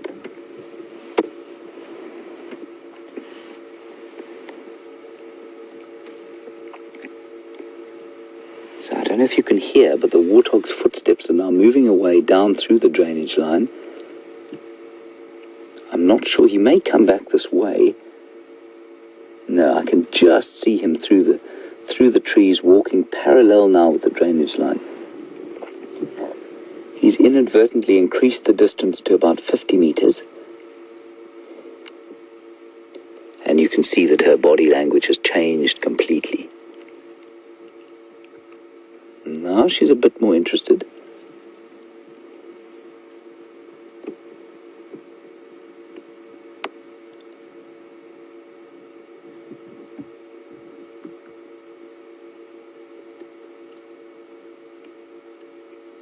She's looking straight at where he's walking. I think there's another one.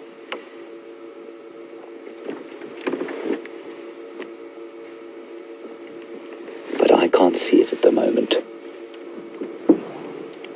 Now, isn't that amazing that warthog has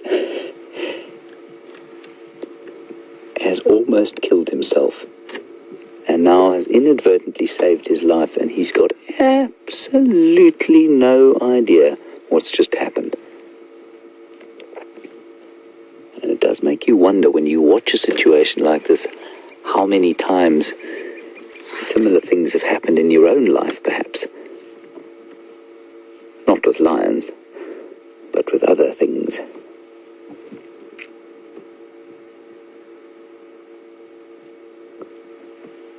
So that warthog's decision to take a little slight trip down to the left and through the drainage line seems to have saved his bacon for now.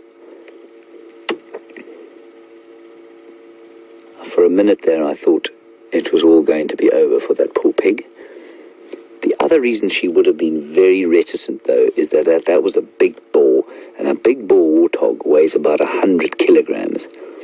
So that is a formidable foe, even for a lioness. Not that she would have not gone for it if he'd come close enough. Andrew, won't you just look behind you and check if Lee did say there were two. Yeah, there is another one. I can see it. It's directly behind us. I don't think the lion's seen it yet. In fact, I'm pretty sure she hasn't.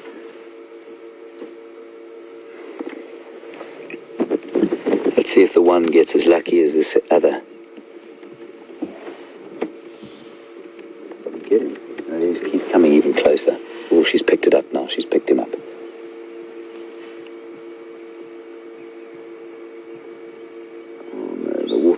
No idea. Oh dear, here we go. Walking straight towards the back of the vehicle. Now going past our right-hand side, and she's using the vehicle as cover again. She's poised. She's poised, coiled up, ready to pounce.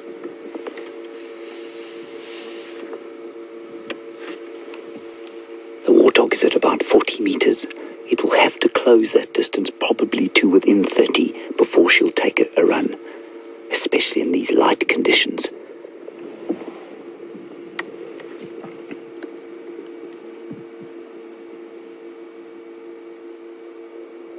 Sorry about the technical equipment that you can see there, but I really can't afford to move right now.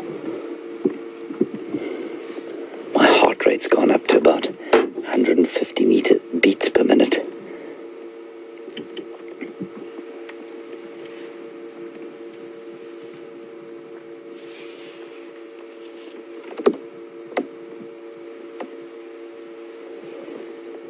I can't see the warthog anymore. He's coming around the other side here. He's coming around the other side. He's closed the distance to within 40. I think he's seen the lion. No, he hasn't. He hasn't seen the lions. He's looking at me. But I think because he's looking at me, or by me I mean the vehicle, he's got a good chance of seeing the lions. No, he still hasn't seen the lions.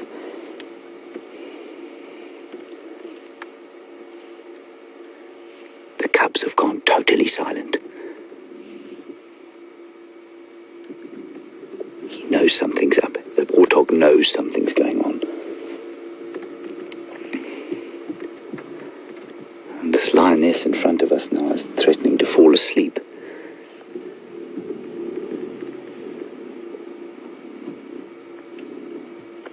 It's a game of infinite patience, and sometimes it's a little bit too much for the lions. You can see the one's almost falling asleep, and the other one seems to have lost complete interest. There, the pig has seen. The pig spotted the lions, or spotted something. Definitely knows something's up. He's turned around and he's had a sort of trotted away, but not run.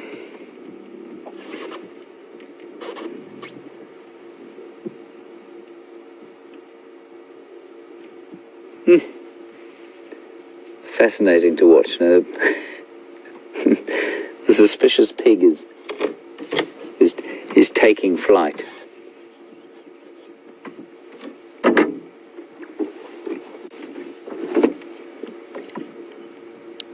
And go again with that lead.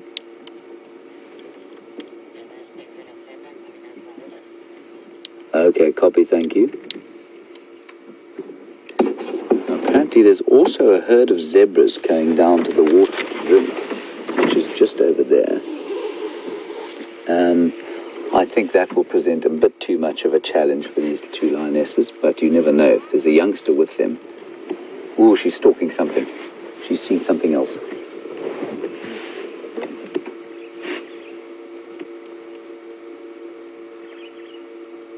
I can't see what she's looking at.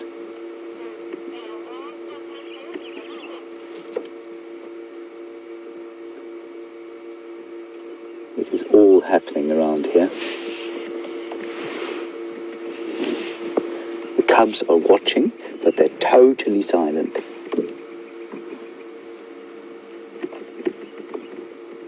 Andrew, can you see what she's looking at? Might be that other warthog coming back. She's now using the shade as cover.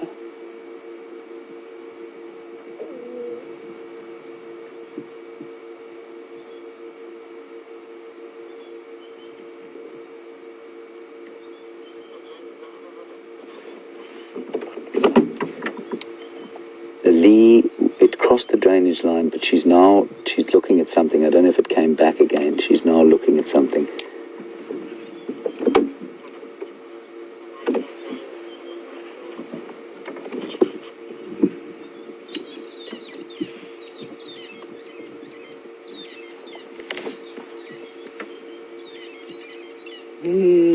Something going on here.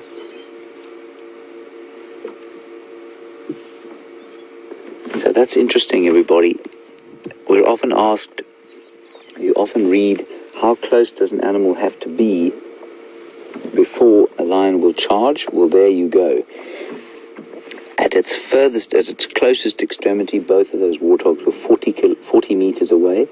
That is about 120, 140 feet, not far. And the lion still wouldn't attack. And she's now lost interest in whatever it was that she was going for. And it's amazing that the cubs, and if we can, sorry, can you turn on to the cubs a sec? The cubs have a lot, ooh, no, hang on, don't turn on to the cubs. As her body language changed, as their mother's body language changed, so did theirs. They've gone relaxed, they're not looking anymore, they're still silent. But they're starting to growl at each other again. There we go.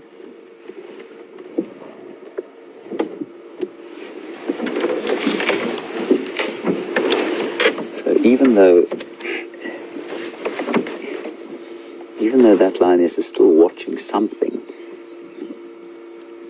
these two have picked up a change in the atmosphere completely. The three cubs have picked up a total change, and they're now starting to growl at each other. They're moving around, and they'll probably try and start to suckle fairly soon.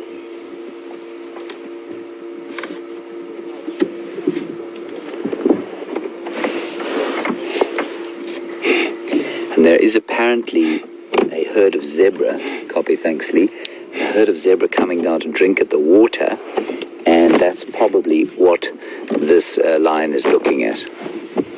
The other lion, I mean.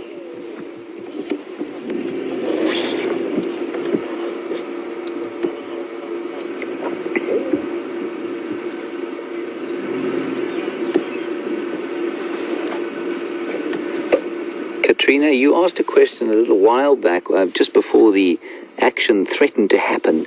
Would buffalo, if they came across the cubs, kill them? Definitely.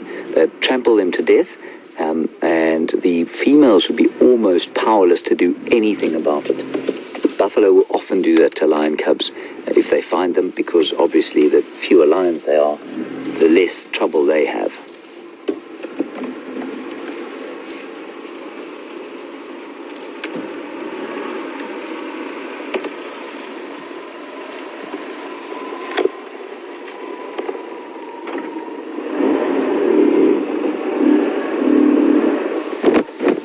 Katrina, another nice question.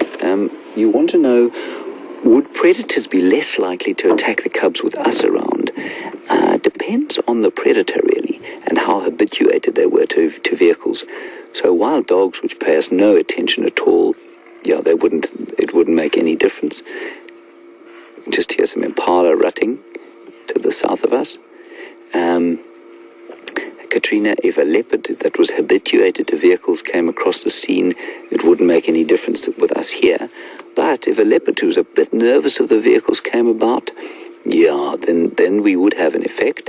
But, I mean, some of these cats you saw how the lioness who was stalking the warthog used this vehicle as cover, and leopards will do the same. So were a leopard to come across the cubs on their own without the lioness here, then they would definitely be in big trouble, even if we were here. But very few predators would chance an attack here while the lionesses are here. These are ferocious creatures. They look like sleeping little pussycats at the moment, but they are ferocious creatures.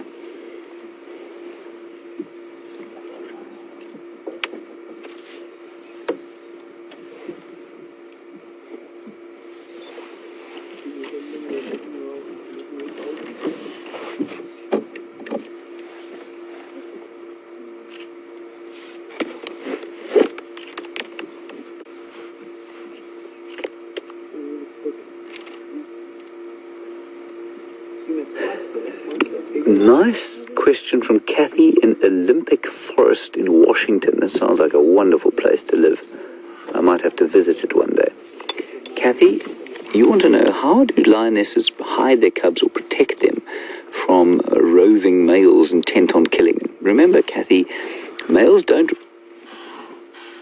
That noise you can hear is an Egyptian goose yelling. Kathy, males don't rove areas looking to kill cubs. They come across them when they take over a territory, and eventually the mothers obviously must go to the cubs, and so that's when they come across them. She will not be able to... She might hide them by taking them away. That's her only real defense of the cubs, and she'd hide them in thick bush or an overhang in a riverbank or in a reed bed or something like that, and just hope that the males didn't come across them. The only reason the male would come across them would be by chance, or if she happened to lead him to them, either by mistake or because she had to feed them.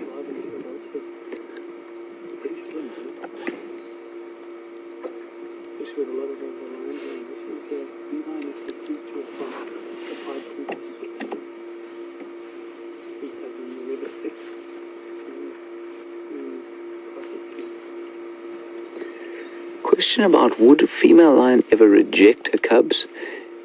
Apparently it does happen with some of the younger lionesses. When they have cubs, they don't really know what to do, and it has been recorded that they do reject cubs, but I'd say it's more abnormal than normal. So it does happen every so often, but it's not common. So the other lioness is now gone.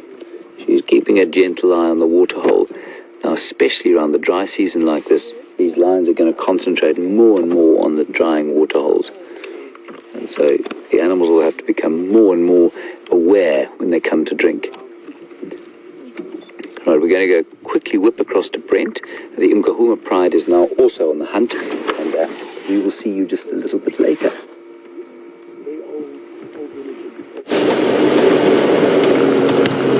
Welcome back, everyone. We decided to come have one quick look at the Nkuhumas, and as we arrived, I saw them all stand up and start moving. They've definitely seen something and are on the hunt. Oh, it's all lion action this morning.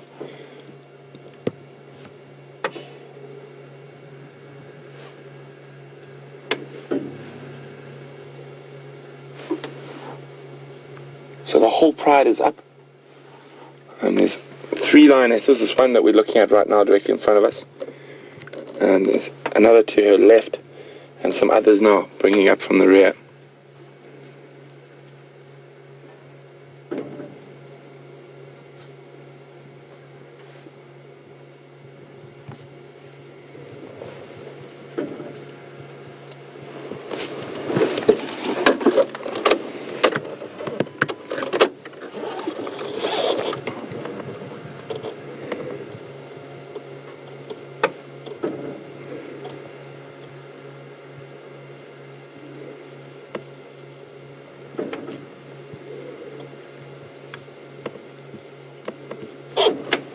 going to move forward slightly. I wonder what they could have seen.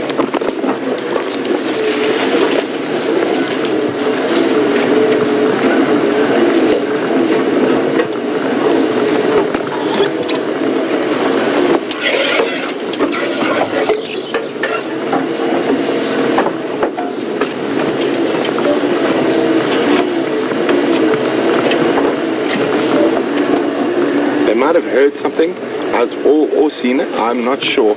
Just from their reaction, I would say they've definitely seen something rather than heard something, and we're just trying to figure out what it is, and they're busy splitting now.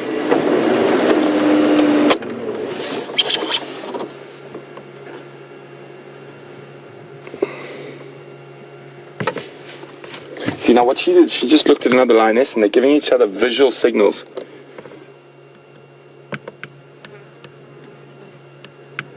So a lot of how lions hunt, specifically when they can see each other, is they take visual cues from other animals.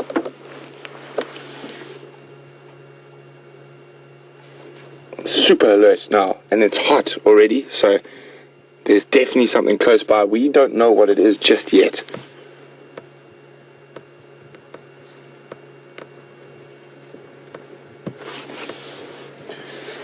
So we're now actually right on the edge with the one lioness, and the rest of the lionesses are off to our north. And whatever they're focused on is in this area here. I'm trying to see if I can pick up movement of any animal that might possibly be there.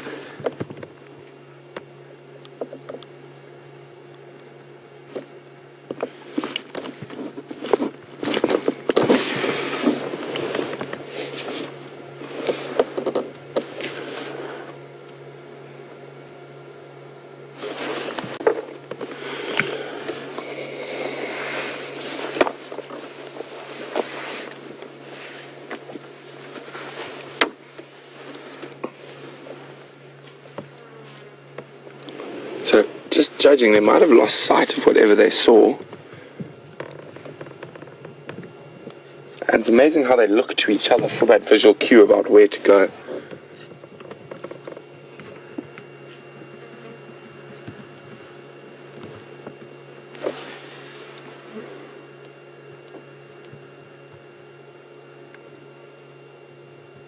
Listening intently now.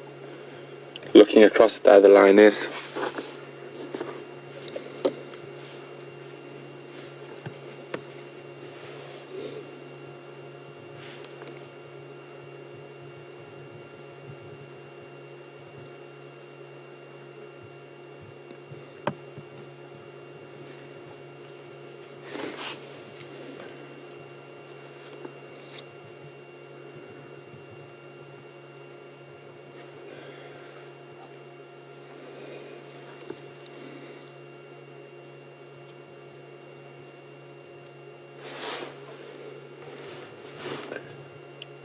Still trying to figure out what they might have seen or heard.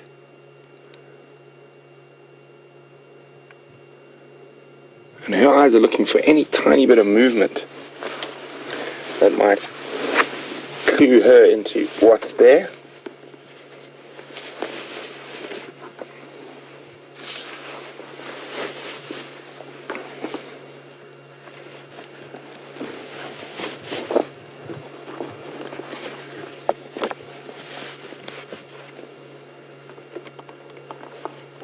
There are two lionesses in the lead that are moving forward slowly and slowly parallel to each other at the moment. Others are sitting behind on a termite mound.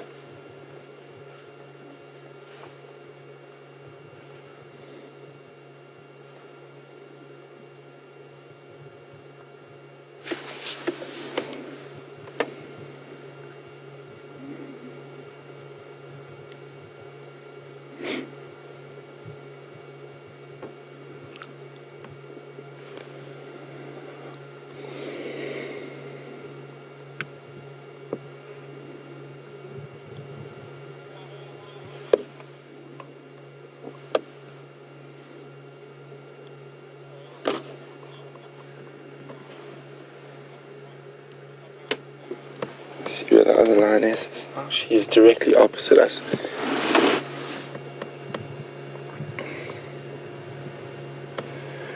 Really exciting. We seem to arrive at the most opportune moment. I'm just watching carefully to watch their behavior. It is quite hot already, so if they are going to give up, they're going to give up very quickly. But she's continuing on again.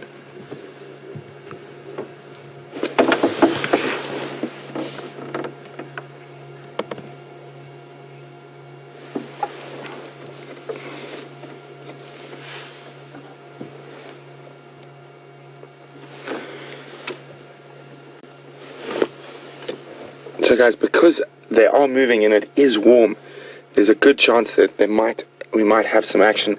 So we are going to extend on slightly today with these hunting Nkuhumas. Oh, hello. There's a lioness.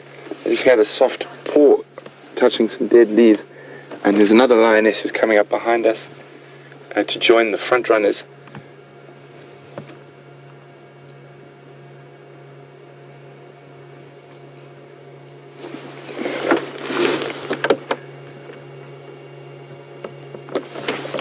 See if she comes. She should come through quite close to us.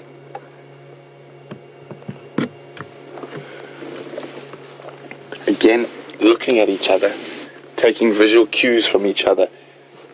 Absolutely fascinating. Another lioness is joining up to come towards the front.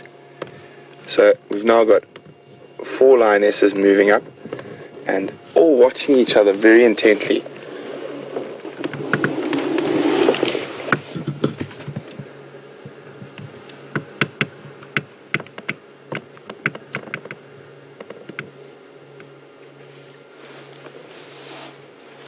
Coming right next to us, Rodro. On the right.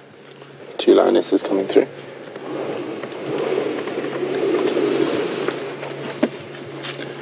So there we go. You can see how close they are to us. And all watching each other very, very intently.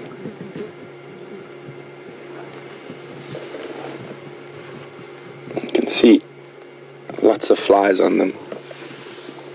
Hello, girls. You hungry?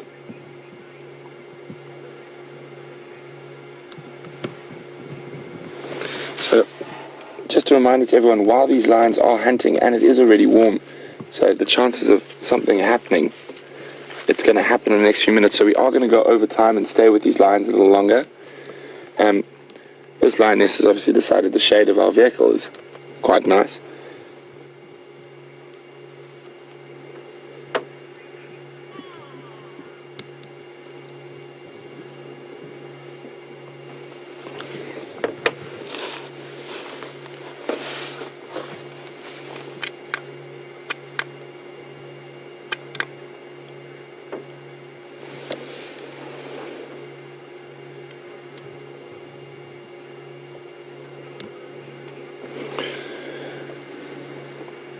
So any of you who are unfortunately have to leave and log off, thanks for joining us for this sunrise safari.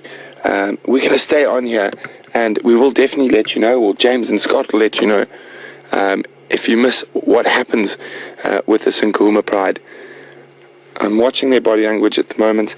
The ones lying right next to us are not really the ones to watch. We've got 2 lionesses, one there and one there, that are still in full stalk mode.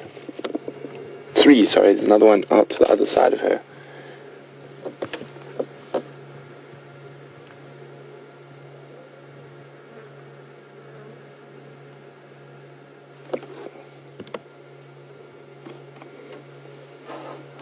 And you can see how they keep glancing at each other, taking visual cues.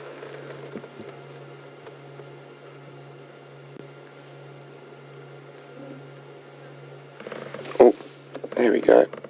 These 2 have noticed the body language of the female up the front, the ones next to us. Well, they swapped down. The one who was lying down stood up, and the one who's standing up lay down. So they're literally, we could almost touch this lioness. She's so close to us at the moment.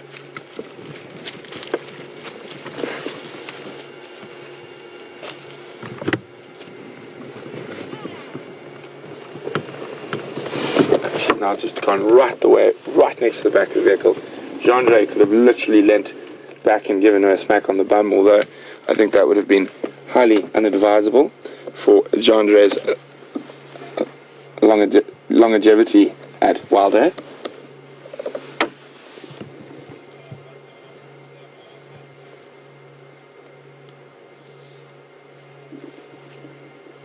Oh dear. They have been spotted by dwarf mongoose. Can hear the dwarf mongoose, and all of a sudden all body language has changed. The lioness, who was leading the stalk ahead of us, has just laid down. They're probably going to do is now join up and lie down together.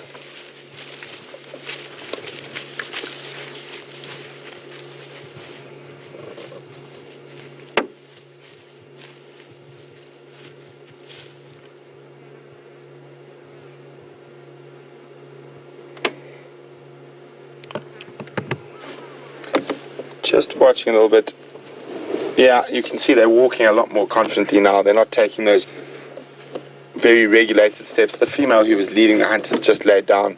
It's more than likely this female is just going to go join where she's lying down.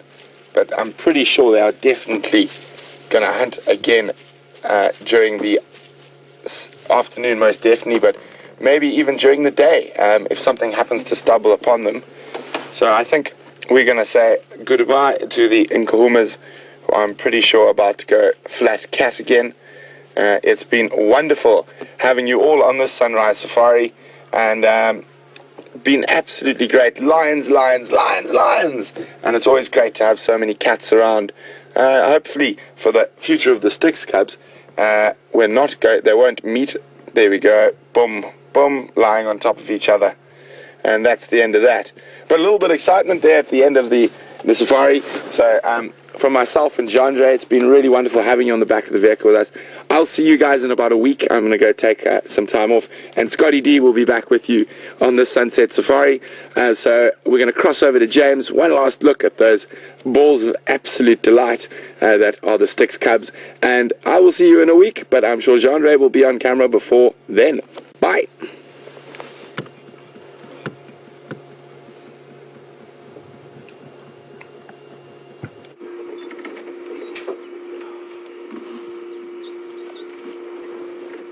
Hello everybody, welcome back to Giga. Not a huge amount has happened since you last left us, but what has happened is they've moved to the shade where the lioness who was stalking is now lying. And thank you so much for staying with us the extra time that you have. It's just been such a action-packed morning compared with what we had yesterday, where we were driving around enjoying just rather the atmosphere than the action that the wilderness has to offer. So we're going to probably leave this lot lying here in the shade. They're not too far from the waterhole, and there were some zebra going down, but for two lionesses to hunt a zebra in the middle of the day would be very unusual. Not impossible, but unusual. And so we're going to leave them here, just lying quietly in the shade, and suckling and sleeping and generally having a restful time. Thank you for your questions. We've had some really brilliant questions today, and thank you very much also for all of your comments. They're much appreciated. And remember, there are no stupid questions. I don't mind answering any questions that you might have. I may give you a stupid answer or two, but that's my fault, not yours. Thank you to Andrew on camera, to Tara and Brian in the final control, and the inimitable and irascible Brent Leo Smith, who's going off to have a few days off today. Scott will be back in the hot seat this afternoon. And also to, who was on camera with him? I think it was Jean-Andre. It's Jean-Andre's birthday today, so we wish him a happy birthday. And we're going to leave these lions. Thank you very much, and we will see you later on this afternoon, hopefully with any luck, back with a spectacular little pride of lions. See you later.